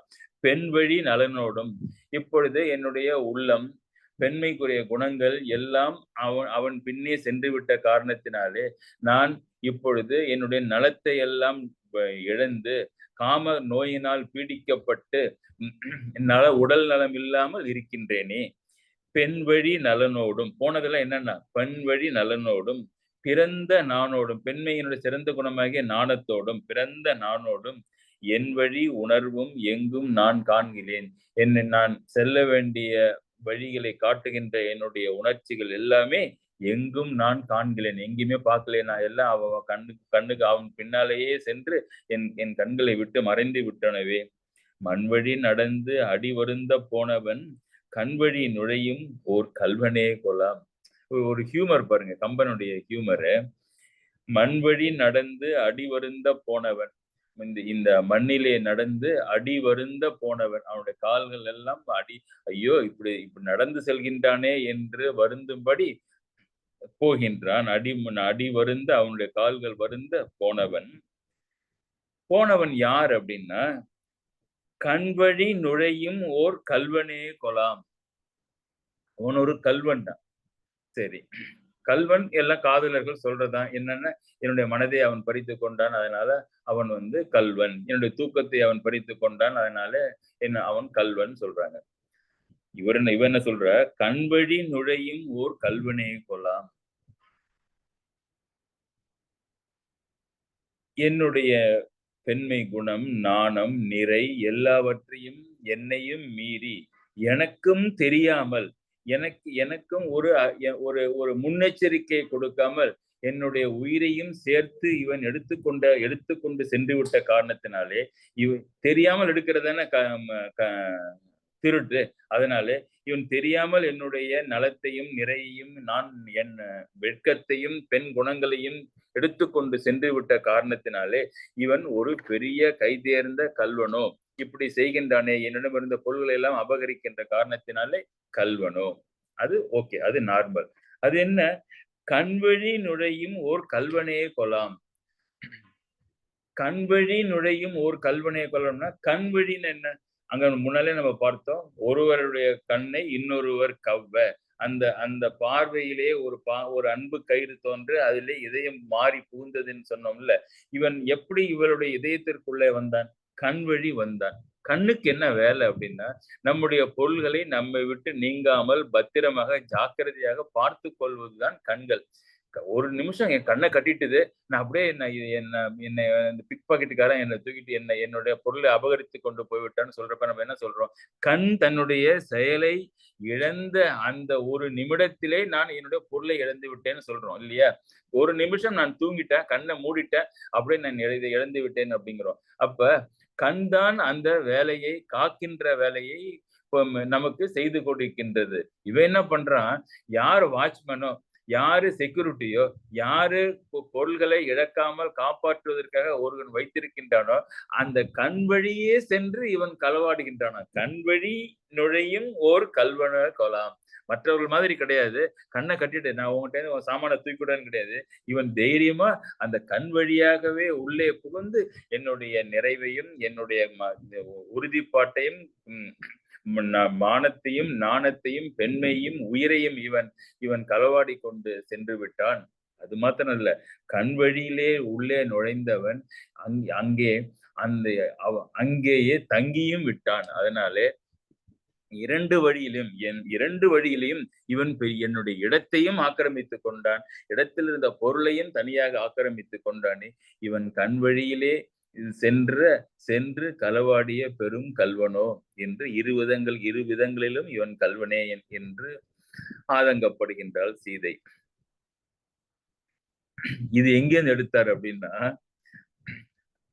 நிறைய கம்பராமாயணத்துல பாடல்கள் பாத்தீங்கன்னா அங்கங்க நம்மாழ்வார், பெரியாழ்வார், ஆண்டாள் இப்படி இவங்களுடைய பாசுரங்களிலிருந்து ஒரு வார்த்தையை எடுத்து அதற்கு அங்கீகாரம் கொடுப்பார். அதே மாதிரிதான் இதுல எப்படி இருக்குன்னா, கல்வன்கொல் யான் அறியேன், கரியான் ஒரு காலை வந்து வள்ளி மருங்கல் எந்தன் மட மானினை போதவென்று வெள்ளி வலை கைப்பற்ற பெற்ற தாயரை விட்டு அகன்று அல்லலம் பூங்கழனி அணியாளி புகுவார்கொலோ. திருவாலிக்கு பெருமாளுடைய திருவாலியிலே பெருமாள் கோயில் இருக்கின்றது. அந்த கோயிலுக்கு போயிட்டு வராள் மகள். போயிட்டு வந்ததிலிருந்து பெருமாள் மேல பித்தாக அலைகின்றாள். இப்பொழுது அந்த தாய் அவளுடைய பிஹேவியரை பார்த்து கொண்டிருக்கின்றாள். நான் அந்த திருவாலிக்கே போகின்றேன்கிறார். உனக்கு அங்கே யார் இருக்கின்றார்கள் என்ன? அங்கே பெருமாள் இருக்கின்றார், அவர் என்னை அழைத்து கொண்டு சென்று விடுவார் என்று சொல்கின்றார். இதுதான் அந்த பாட்டோடைய பேக்ரவுண்ட். அம்மா ஒரு பொண்ணு. கல்வன்கோல் திருடனானவன் அங்க இருக்கின்ற பெருமாள் ஒரு தாய் இருக்கின்றால், தாய்க்கு தெரியாமல் அந்த பெண்ணை அபகரித்து கொண்டு செல்வான் என்று பெண் சொல்கின்றாளே, மகள் சொல்கின்றாளே, கல்வன்கொல் யான் அறியேன், எனக்கு தெரியாது. கரியான்னா கருமை நிறைய உடையவன் கரியான். இதைத்தான் அந்த விஸ்வாமித்திரன் சொல்றார். கரியான், இந்த கரியான் மேலே ஒரு காதல் உண்டுன்னு சொன்னார்ல, இந்த கரியான் அந்த பெருமாள் ஒரு காலை வந்து வள்ளி மருங்கல் எந்தன் மடமானினை, அந்த தாய் சொல்றா. வள்ளினா வள்ளி கொடி ரொம்ப மென்மையாக மெலிசாக இருக்கும். அந்த மாதிரி இடையுடைய வள்ளி மருங்கல் எந்தன் மடமானினை, என்னுடைய இளம் பெண்ணை போதவென்று வா என்று சொல்லி வெள்ளி வலை கைப்பற்ற கையை பிடித்து அழைத்து கொண்டு பெற்ற தாயரை விட்டு அகன்று அல்லலம் பூங்கழனி அணியாளி புகுவார்களோ, பத்திரமா போய் அவனுடைய இறைவன் இருக்கின்ற இடத்தை இவர்கள் அடைவார்களோ அப்படின்னு வருந்துகின்ற சமயத்திலே, கல்வனோ என்று கல்வன்கொல் என்று அங்கே ஆரம்பிக்கின்றது. இங்கே கல்வனே கொலாம் என்று இந்த பாடலிலே கம்பன் அதை முடிக்கின்றான்.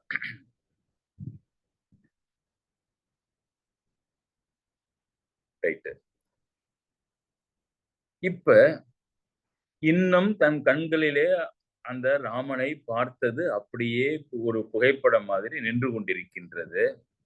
அதை சொல்கின்றாள், மனதிலே நினைக்கின்றாள். இந்திர நீலம் ஒத்து இருண்ட குஞ்சியும் சந்திர வதனமும் தாழ்ந்த கைகளும் சுந்தர மணிவரை தோளுமே அல. இப்படி மனதை அவனிடம் விட்டு கொடுத்து, தன்னுடைய கட்டுப்பாட்டை அவனிடம் விட்டுவிட்டு, தன்னுடைய உயிரையும் அப்படி விட்டுவிட்டு இங்கே பால்கனியிலே வெறும் உடம்போடு நிற்கின்றாலே, அப்படி என்னத்தை தான் இந்த சீதை ராமனிடம் பார்த்தார்? உங்களுக்கு சந்தேகம் வரும் இல்ல? அப்படி என்ன பார்த்தார் அவனிடம் அப்படின்னு கேட்டா, அதுக்கு பதில் சொல்றா சீதை. சீதை ஒரு பட்டியல் போட்டுட்டு கடைசியில ஒரு வார்த்தை சொல்றா, இல்ல இல்ல இதெல்லாம் நான் பார்க்கலங்கிறா. எதை பார்க்கல? அது இல்ல பார்த்தேன், அது அல்ல நான் எல்லாவற்றையும் இழந்ததற்கு காரணம்ங்கிறார். என்ன பாருங்க, இன்னும் ஒரு ஒரு ஒரு ஒரு ஒரு ரொமான்டிக் எக்ஸ்பிரஷன் பாருங்க. இந்திர நீலம் ஒத்து இருண்ட குஞ்சியும், குஞ்சின தலைமையில இந்திர நீலம்னா ரொம்ப உயர்ந்த அந்த அந்த நீலக்கல்லு, அந்த அந்த அந்தனுடைய இருட்டை ஒத்த இருண்ட குஞ்சியும். அப்ப அந்த காலத்திலேயே தலைமையர் கருப்பா இருந்திருக்க வேண்டும் என்று ரொம்ப பெண்கள் விரும்பியிருக்காங்க போல இருக்கு. அதனாலதானே என்ன தெரியல, இந்த காலத்துல இப்ப எல்லாம் பாதி பேருக்கு திருமணம் இந்த பெண்கள் அந்த ஆணை பார்க்கின்ற சமயத்திலேயே தலைமையர்கள் வெண்மையாக ஆகி விடுகின்றன. இங்க ராமனுக்கு இருண்ட குஞ்சும் இந்திர நீலம் ஒத்து இருண்ட குஞ்சி. அவனுடைய மேனிதான் கார் நீல வண்ணன் அப்படின்னா, மேக வண்ணன்னா தலைமையிலும் அப்படிதான் இருக்கு போல இருக்கு. இந்திர நீலம் ஒத்து இருண்ட குஞ்சியும். இமேஜின் பண்ணுங்க, பால்கனில இருந்து மேல இருந்து கீழே பாக்குறா, தலை முதல்ல தெரியும், தலையினுடைய மேல் பகுதி தெரியும், மேல் பகுதியில இருக்கின்ற இந்த இருண்ட தலைமையிலே பார்த்திருக்கிறார். Okay fine.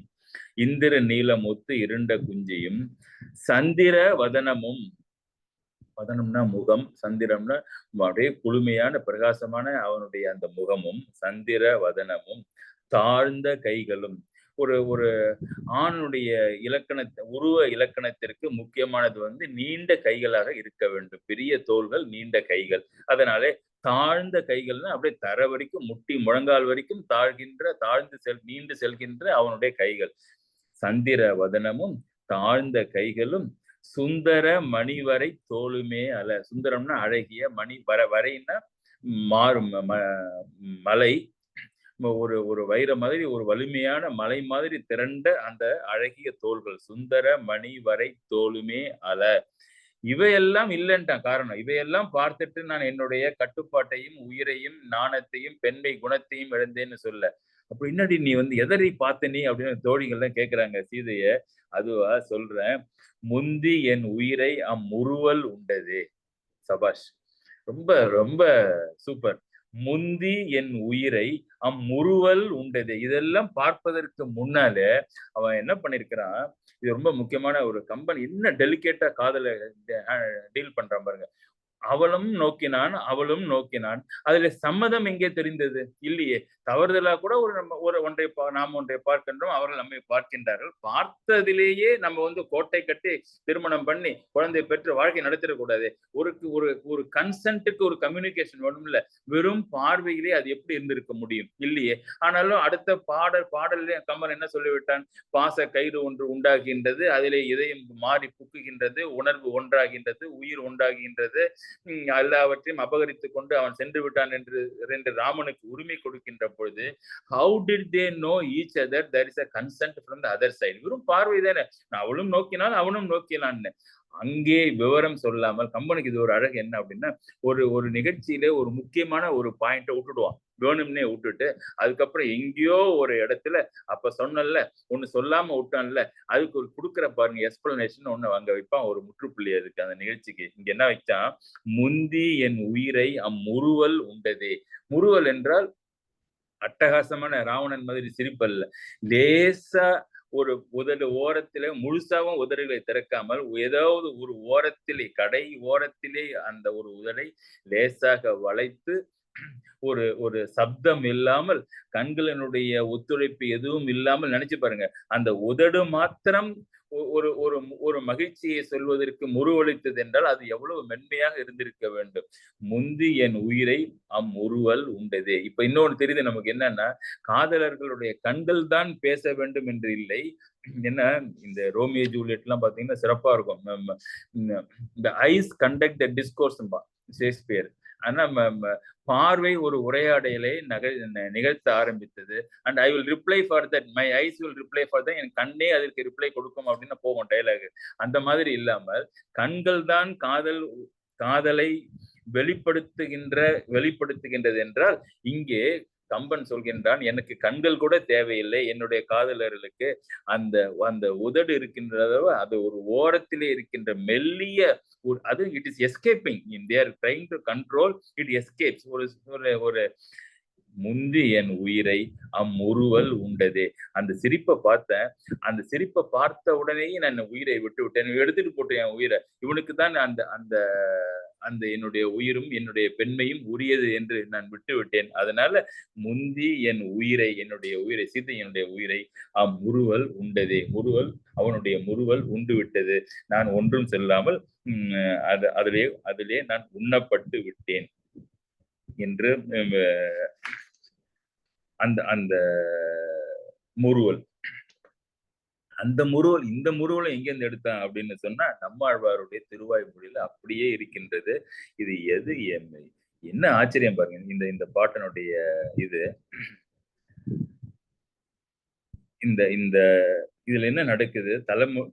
தலைமுடிய சொன்னாரு கம்பன். குஞ்சி, கருமை, அடுத்தது வதனம், குளிர்ச்சி, நிலவை மாதிரி சந்திரனை மாதிரி ஒரு வதனம், நீண்ட கைகள், மலை போன்ற தோள்கள், இப்படி மனதிற்கு பார்க்கின்ற பொழுதெல்லாம் மனதிற்கும் கண்களுக்கும் மகிழ்ச்சியை கொடுக்கின்ற இத்தனை உறுப்புகளும் அது இல்ல. அவை ஒண்ணும் செய்யல. அந்த சிறு உதடுகள் செய்த ஒரு சிறு வேலைதான் என்னுடைய உயிரை கொள்ளை கொண்டு போக நான் விட்டு விட்டேன்னு சொல்றல்ல. இது யாருக்கும் தெரியல. அதிரகசியமாக நிகழ்ந்த அந்த காதல் சிரிப்பை பகிரங்கமாக இங்கே கம்பன் வெளிப்படுத்துகின்றான். அப்ப அது வரைக்கும் கண்ணோடு கண்ணினை நோக்கியப்ப அது ஒருதலை காதலாகவும் இருந்திருக்கலாம். Where is Chepauk seal ratification எங்க அப்படின்னு கேட்ட அந்த மெல்லிய முறுவல் தான் அதை அவர்களுக்கு அங்கீகரித்து ஒருவன் மனதை ஒருவர் புரிந்து கொள்ள உதவியது. சரி, இதுக்கு ஒரு இதற்கு சமமான அந்த 4000 திவ்ய பிரபந்திலே ஒரு செய்யலை பார்த்துவிட்டு இந்த நிகழ்ச்சியை பூர்த்தி செய்யலாம். அது என்னன்னா, நம்மாழ்வாருடைய திருவாய்மொழின்னு சொன்ன அதுலயும் அப்படிதான் ஒரு தாய், ஒரு பெண். ஆனா இதுல அந்த தாயோட சேர்ந்து நிறைய தாய்மார்கள் வந்துடுறாங்க. அவங்களும் அப்படிதான் ஒரு கோயிலுக்கு போறாங்க, திருக்குறுங்குடிக்கு போறாங்க. திருக்குறுங்குடியில கோயில்ல விசேஷம். அம்மாக்காரி பொண்ணை அழைச்சிட்டு போறா. போய் பெருமாள் எல்லாம் சேவை செய்யறாங்க, நிகழ்ச்சிகள் எல்லாம் பாக்குறாங்க.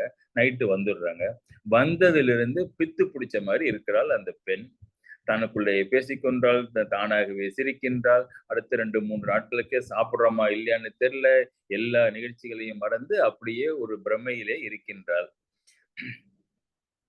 என்ன ஆச்சு என்று தாய் கேட்கின்றாள் அந்த மகளை.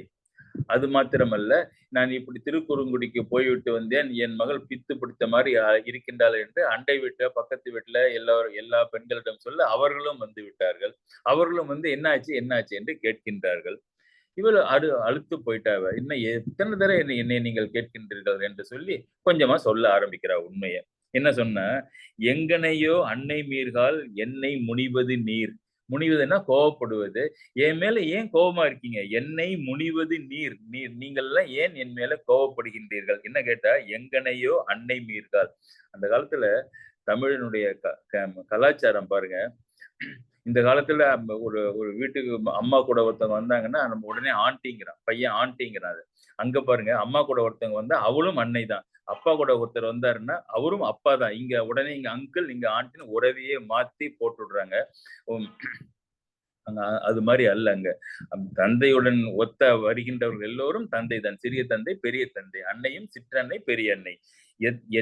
எங்கனையோ அன்னை மீர்கால். என்ன பண்றீங்க நீங்க எல்லாம் என்ன சேர்ந்துகிட்டு? அன்னை மீர்கால், அன்னைகளே என்னை முனிவது நீர். எதற்காக நீங்க இப்படி என் மேல கோச்சுக்கிறீங்க? நங்கள் கோல திருக்குறுங்குடி நம்பியை நான் கண்டபின். நான் எங்க அம்மா கூட தானே போனேன். ஆமா போனேன்.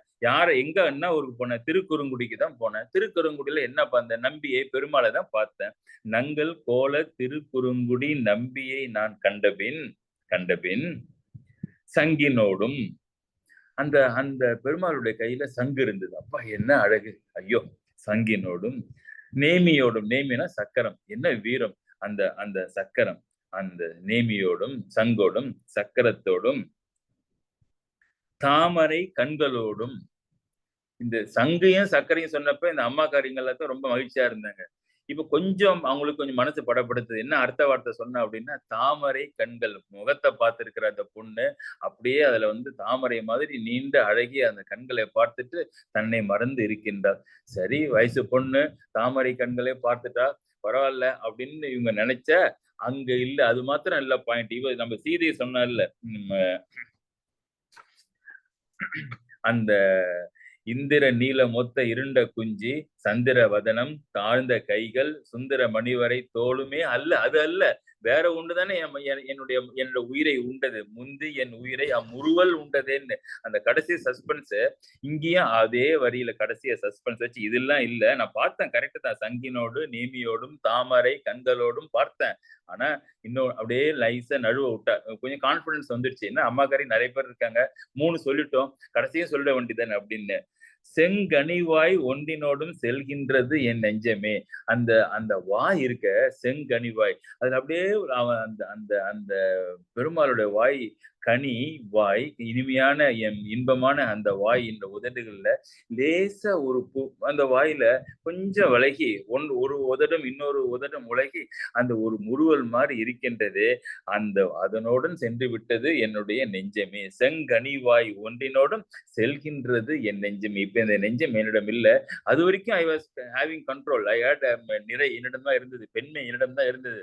ஆனா எல்லாத்தையும் பார்த்துட்டு ஒன்னொன்னா பார்த்துட்டு அந்த அந்த அந்த தாமரை கண்களை பார்த்து விட்டு அப்புறமா அந்த செங்கனி வாயை பார்த்தன, அதோடு என்னுடைய நெஞ்சமும் சென்று விட்டது என்று என்று அந்த பெருமாளை பார்த்து அவள் தன்னை இழந்த மாதிரி ராமனை பார்த்து தன்னுடைய இழந்த நிகழ்ச்சியை சீதை பால்கனியில் இருந்து தனக்குள்ளே நினைத்து கொண்டு அங்கே அங்கே நிற்க, பின்பு நடப்பது என்ன என்பதை வருகின்ற நாட்களிலே சிந்திப்போம் என்று சொல்லி இந்நிகழ்ச்சியை இத்துடன் பூர்த்தி செய்கின்றோம். அடுத்து கம்பனும் கண்ணதாசனும். டாக்டர் ஐயா அவர்களை அழைக்கின்றேன்.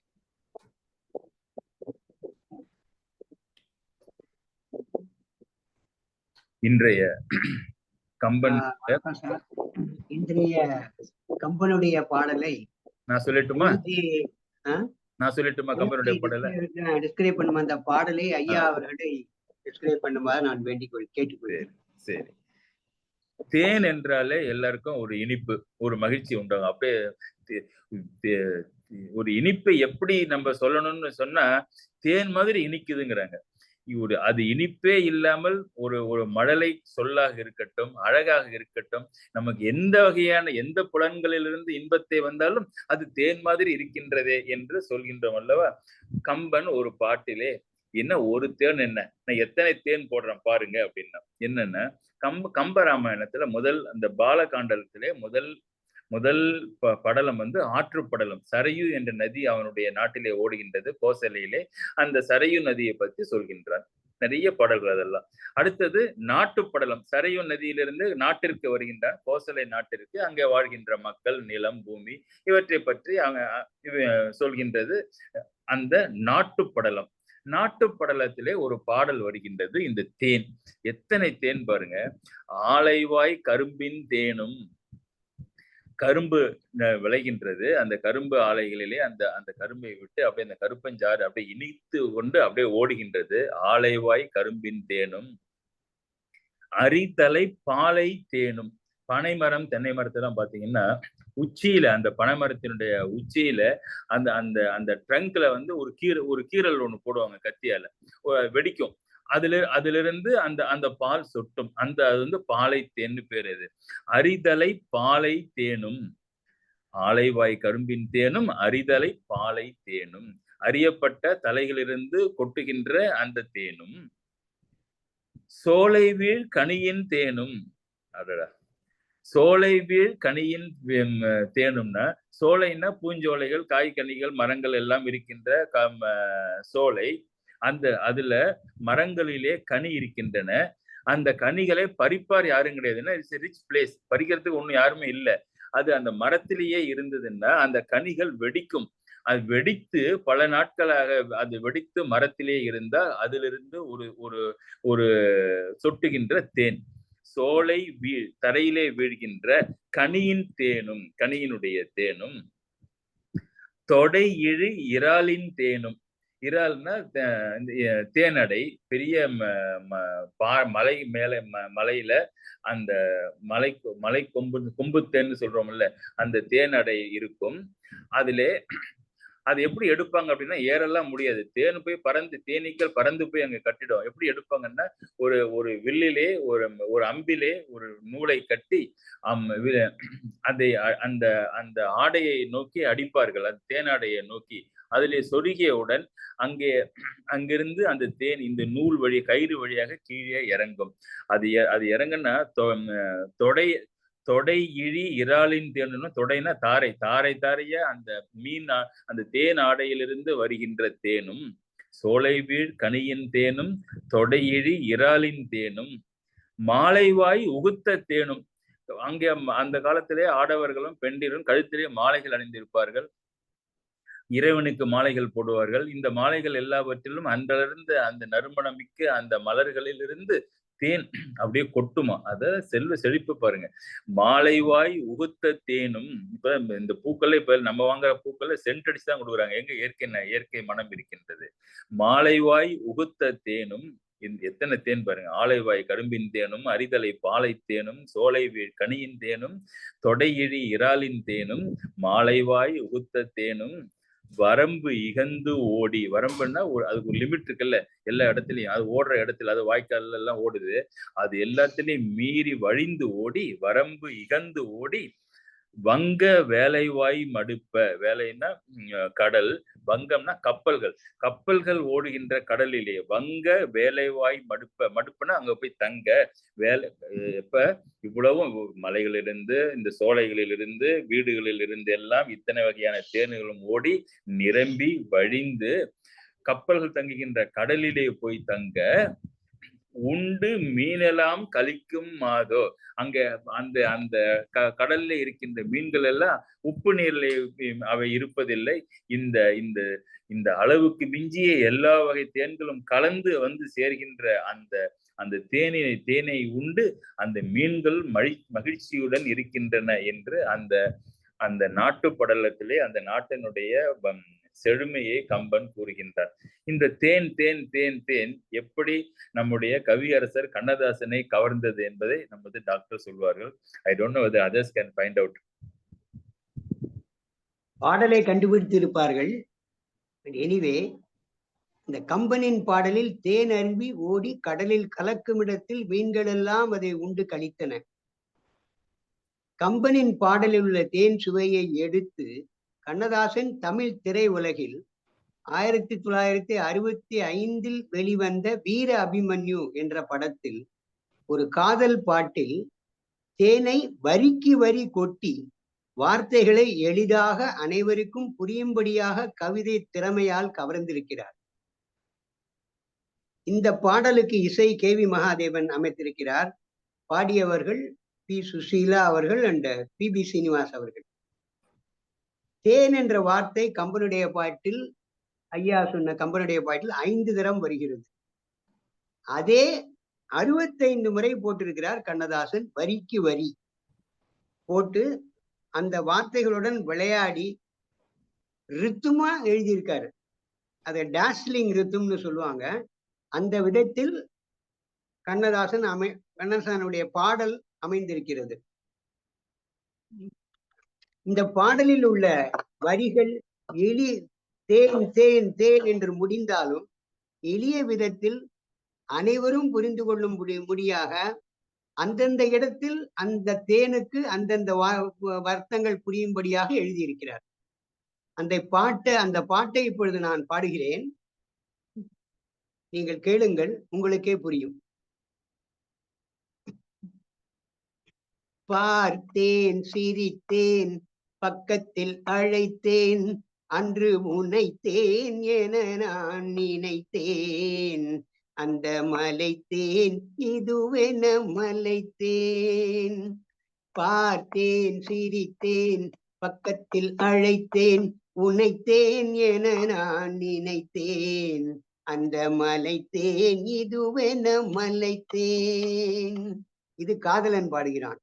காதலி அதையே பார்த்தேன் சிரித்தேன் பக்கம் வர துடித்தேன் அன்று உனைத்தேன் என நான் நினைத்தேன் அந்த மலைத்தேன் இவரென மலைத்தேன்.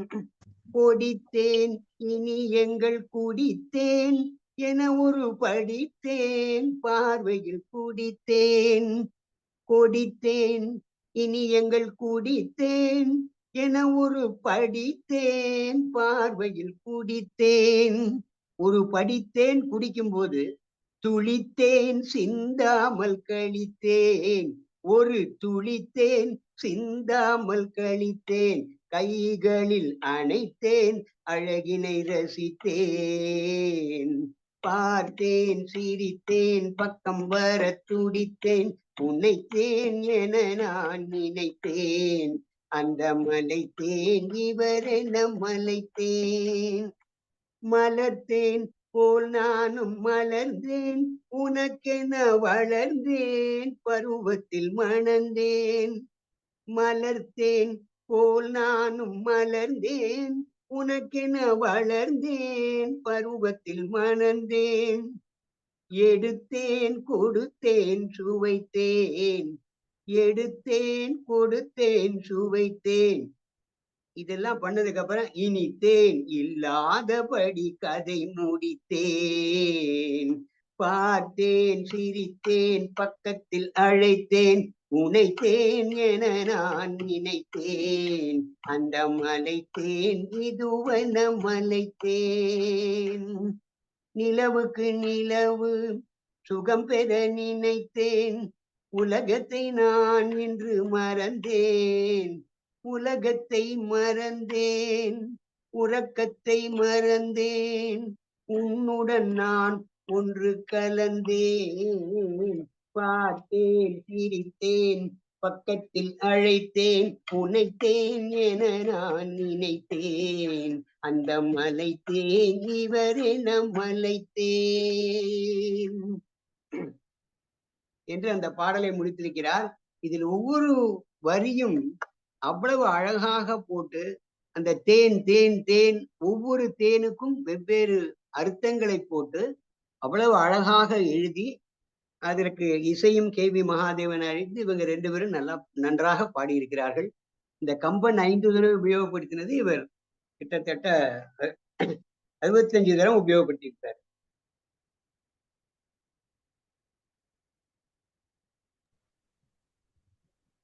அறுபத்தஞ்சு தடவை நீங்க என்ன நீ கவுண்ட் பண்ணீங்களா?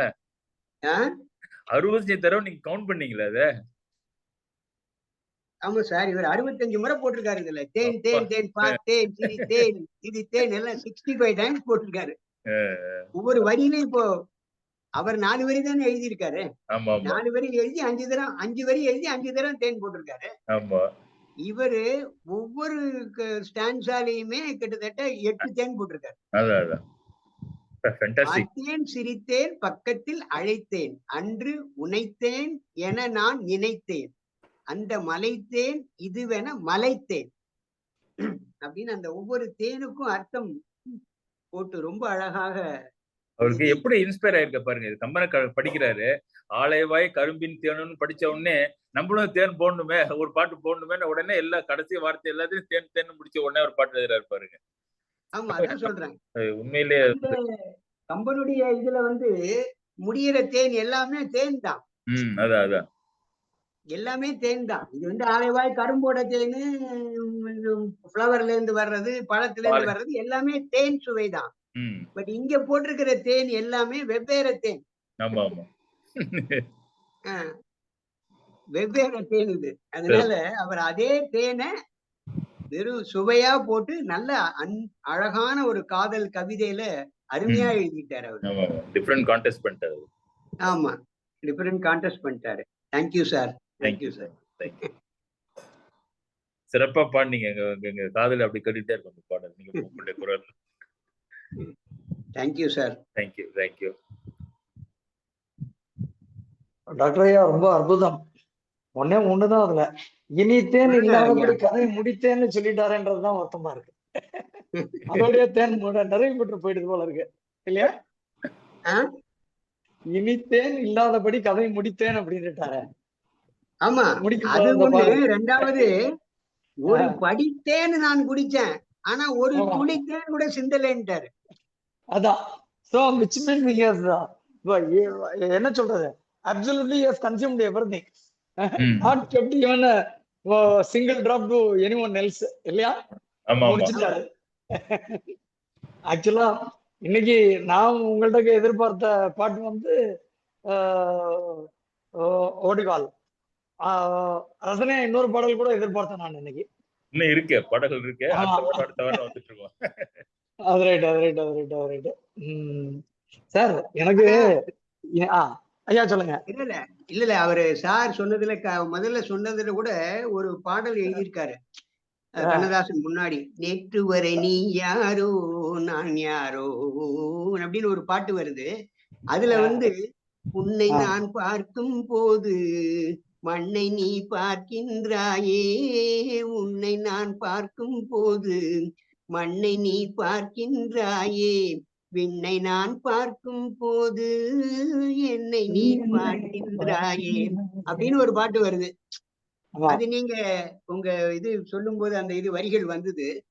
ஆமா, எனக்கு ஆக்சுவலா நான் இன்னைக்கு எதிர்பார்த்தது ஒருத்தி ஒருவனை நினைந்து விட்டால். அது கொஞ்சம் நெகட்டிவ் போகுதுன்றதுனால அதை அவாய்ட் பண்ணிட்டு இருக்கேன்னு மட்டும் நினைச்சேன் நான். I think it's also Kannadasan only இல்லையா? ஆமா, ஒருத்தி ஒருவனை நினைத்து விட்டால் அந்த உறவுக்கு பெயர் என்ன? காதல். அது கரெக்ட். அது ஒரு ஆப்டான பாட்டா இருந்திருக்கும். கரெக்ட். ஏன்னா அதுல அவங்க ரெண்டு பேரும் பிரிந்தோர் மீண்டும் கூடி விட்டால் அந்த உண்மையின் பொருள் என்ன, இன்பம் அப்படின்னு மௌனம் அப்படின்னு சொல்லிட்டு முடிக்கிறாங்கன்னு நினைக்கிறேன் இல்லையா? பொருத்தமான பாடல் தான். ஆமா, ரொம்ப அழகா இருந்தது. இப்ப ஆசிரியருக்கு ஒண்ணுதான் சொல்லணும். திருக்குறங்குடியில பழையபடி போய் பிறக்கணும். அதே மாதிரி பெருமாளை பார்த்து சேவிக்கணும். ப்ராபபிலி இனிமே ஜென்மா இருந்தா பொண்ணா பிறக்கணும், பெருமாளை அதே மாதிரி ரசிக்கணும். அது ஒண்ணுதான் இப்ப மோட்டிவேஷன். அந்த முறுவல் என் நெஞ்சம் போனதேங்கிறா. ஆமா. ஆக்சுவலா ரொம்ப அற்புதமா ஒவ்வொன்னையும் ஒரு விதமா ரசிச்சிருக்காங்க. எனக்கு தெரியல, ஒரே ஒரு நிமிஷம் நீங்க பெருமாளை டச் பண்ணதுனால பெருமாளே வந்து கேட்டாராம், கருணை மீந்த கண்ணுன்னு சொல்லிட்டு அம்பாளை மட்டும் சொல்றேன், என்னைய சொல்ல மாட்டேங்கிறிய அப்படின்னு சொல்லி சொன்னாராம். நான் அழகா அம்பாள் அழகான்னு. இல்ல நீங்க அழகுதான், நான் அம்பாள் தான் ரொம்ப அழகு அப்படின்னு பட்டர். மறுநாள் கடையில பெருமாள் பட்டரை கூப்பிட்டு சொன்னாராம், ஏய் என்ன நீ எவ்வளவு சிறப்பா நீ டெக்கரேட் பண்ண முடியுமா டெக்கரேட் பண்ணுப்பா, நீ கூடுப்பா அப்படின்ட்டு. அது ஆழ்வாரியா இருந்ததும் பின்னால சந்திக்கலாம். எல்லாம் பண்ணி முடிச்ச உடனே இப்ப யார் அழகு, அம்பாள் தான் நாங்க அப்படின்னு கேட்ட உடனே இவர் சொன்னாரா, இல்ல அம்பாள் தான் அழகு. அப்படி என்னன்னு கேட்ட உடனே அவர் சொன்னாராம், பாரு என்னதான் நீ அழகா இருந்தாலும் அந்த கண்ணுல இருக்கக்கூடிய காரணம் இருக்கு இல்லையா, அது அம்பாளுக்கு ஜாஸ்தியா இருக்கும், உனக்கு இல்ல அப்படின்னா. சோ இறைவன் ஒரு இடத்துல அந்த காரணம் இந்த கண்களை விட்டு கொடுத்துட்டா கூட புன்முறுவல்ல அம்பாவை மிஞ்சிட்டாரு அப்படிங்கிறது மட்டும்தான் நினைவுக்கு வந்தது. ரொம்ப ரொம்ப மோஸ்ட் என்ஜாயபிள் செஷன். ஆக்சுவலா போன ட்ரிப்பே நான் நிறைய சொல்லணும் அப்படின்னு ஆசைப்பட்டேன். ரொம்ப டைம் போயிடுமே அப்படிங்கிறதால நான் விட்டுட்டேன் நானு. இல்ல கம்பன் எந்த அளவுக்கு யோசிச்சிருப்பான், நறும்பியல் மங்கையும் அப்படின்னு சொல்லிட்டு இந்த இடத்துல சொல்லிட்டு பின்னால வனவாசம் போகும்போது ஒரு சந்தேகம் வந்துச்சு போனது இல்லையா, இளையோ எனமுடையாவுடன் இளையாவுடன் போனான் அப்படின்னு இல்லையா. இங்க இல்லவே இல்லைன்னு சொல்லிட்டு அங்க ஒரு சந்தேகத்தோட சொல்லிட்டாரு. ஒவ்வொரு ஸ்டேஜ்லயும் கம்பன் வந்து கொஞ்சம் ஒரு இடத்துல ஐயப்பாடு சொல்லிட்டு அதை இன்னும் கொஞ்சம் மேல கொஞ்சம் மாத்திக்க ட்ரை பண்றாரு. ஆமா bro. அப்படிங்கறதையும் நீங்க இன்னைக்கு கோர்த்து அழகா சொல்லிட்டு வந்தீங்க. ம். ரொம்ப ரொம்ப சிறப்பா இருந்தது ஐயா. எனக்கு ம். டாக்டர் ஐயா பாட்டுக்கு I could not control my expressions. அதனால ஆமா, ஆமா. இம்மீடியட்டா நான் பேசிட்டேன். Ev- ஆமா Everybody ஆமா has become his fan.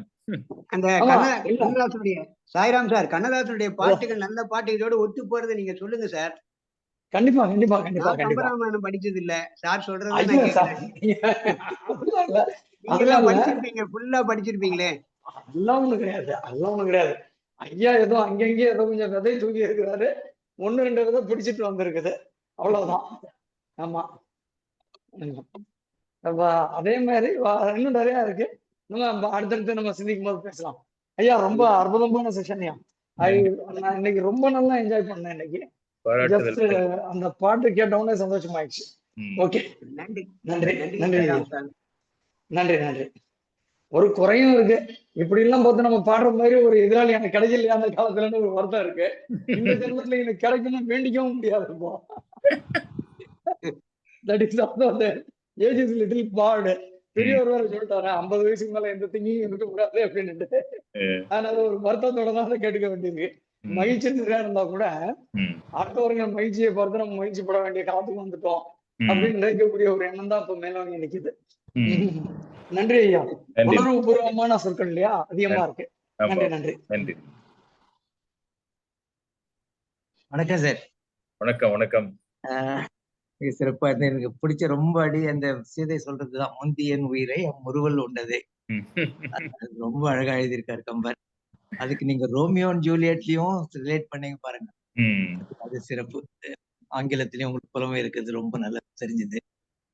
அப்புறம் டாக்டர் பாட்டு அவர் சொன்னப்போ புரிஞ்சுது இந்த பாட்டு தான் வரும்போதுன்னு. எனக்கு படம் பேர் தான் மறந்துருந்தது, வீராபிமன்யுன்னு சொல்லிட்டு. வீராபிமன்யு இவர் இந்த தேன் தேன் வர்றது பாட்டு மாதிரி கண்ணதாசன் இன்னொரு பாட்டு எழுதியிருக்காரு சார். திக்காய் காய் காய் அத்திக்காய் அலங்காய். ஆமா காய் correct. காய்ன்னே வரும் அதுல. அதுவும் ஒரு சிறப்பான பாட்டு தான் அவர் எழுதுது. அது வேற ஒரு பாட்டுக்கு வச்சிருக்கிறோம். இந்த டைம். ஆமா ஓகே சார், ரொம்ப நல்லா இருந்தது. நன்றி. ரொம்ப நன்றி.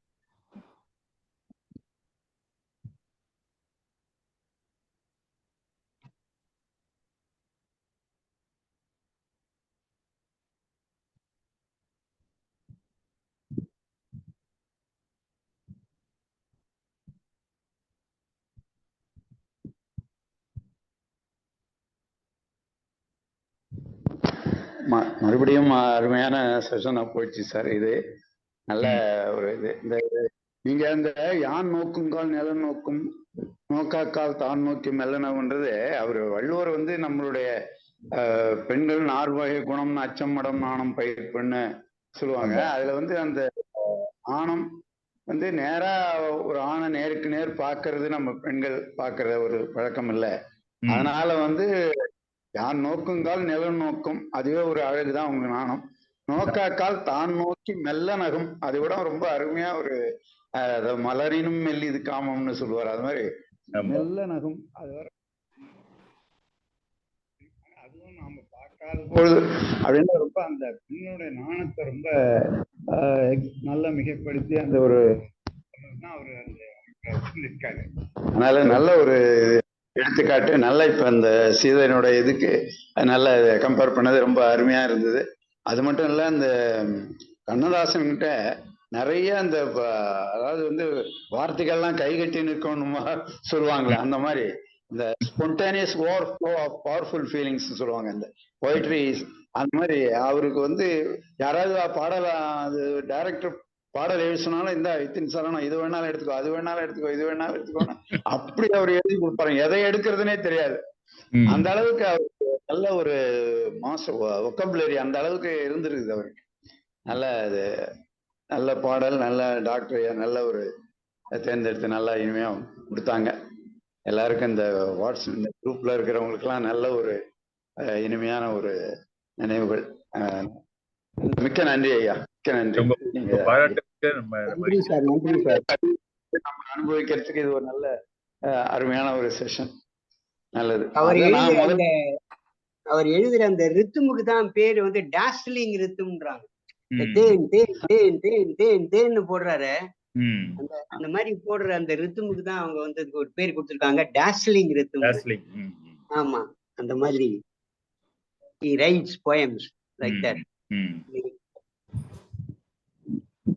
அதான் முன்னமே நான் சொன்னபடி இந்த சீடன் அந்த குரு சீடன் இந்த செஷன் முடிஞ்சதும் மறுபடியும் அந்த கம்பராமாயணத்தை தொடர்ந்து நம்ம சிந்திக்கிற மாதிரி ஏதாவது ஒவ்வொரு தலைப்புல சிந்திக்கலான்றது என்னுடைய ஒரு தாழ்மையான வேண்டுகோள். அதுக்கு நீங்க தான் ஆவணம் செய்யணும். என்ன கேக்குறாங்களோ கண்டிப்பா சிந்திக்கலாம். ஆமா.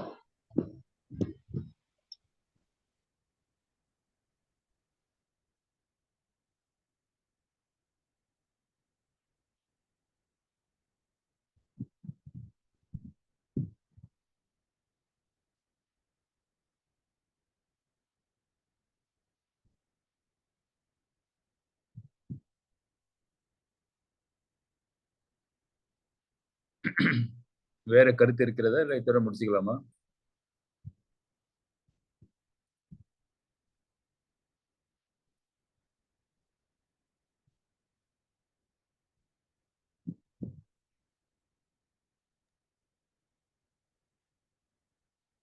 முடிச்சுக்கலாம் சார். நல்ல இன்ட்ரெஸ்டிங்கா போச்சு.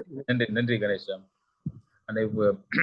வருகை தந்த அனைவருக்கும் எங்களுடைய மனமார்ந்த நன்றியை பாராட்டி, உங்களுடைய ஊக்குவித்தல் எங்களை தொடர்ந்து இந்த நிகழ்ச்சியை நடத்துவதற்கு பயன்படும் என்று சொல்லி, இத்துடன் இதை பூர்த்தி செய்து வரும் ஞாயிற்றுக்கிழமைகளில் தொடர்ந்து சிந்தனையை தொடர்வோம் என்று சொல்லி அமைகின்றேன். நன்றி, வணக்கம்.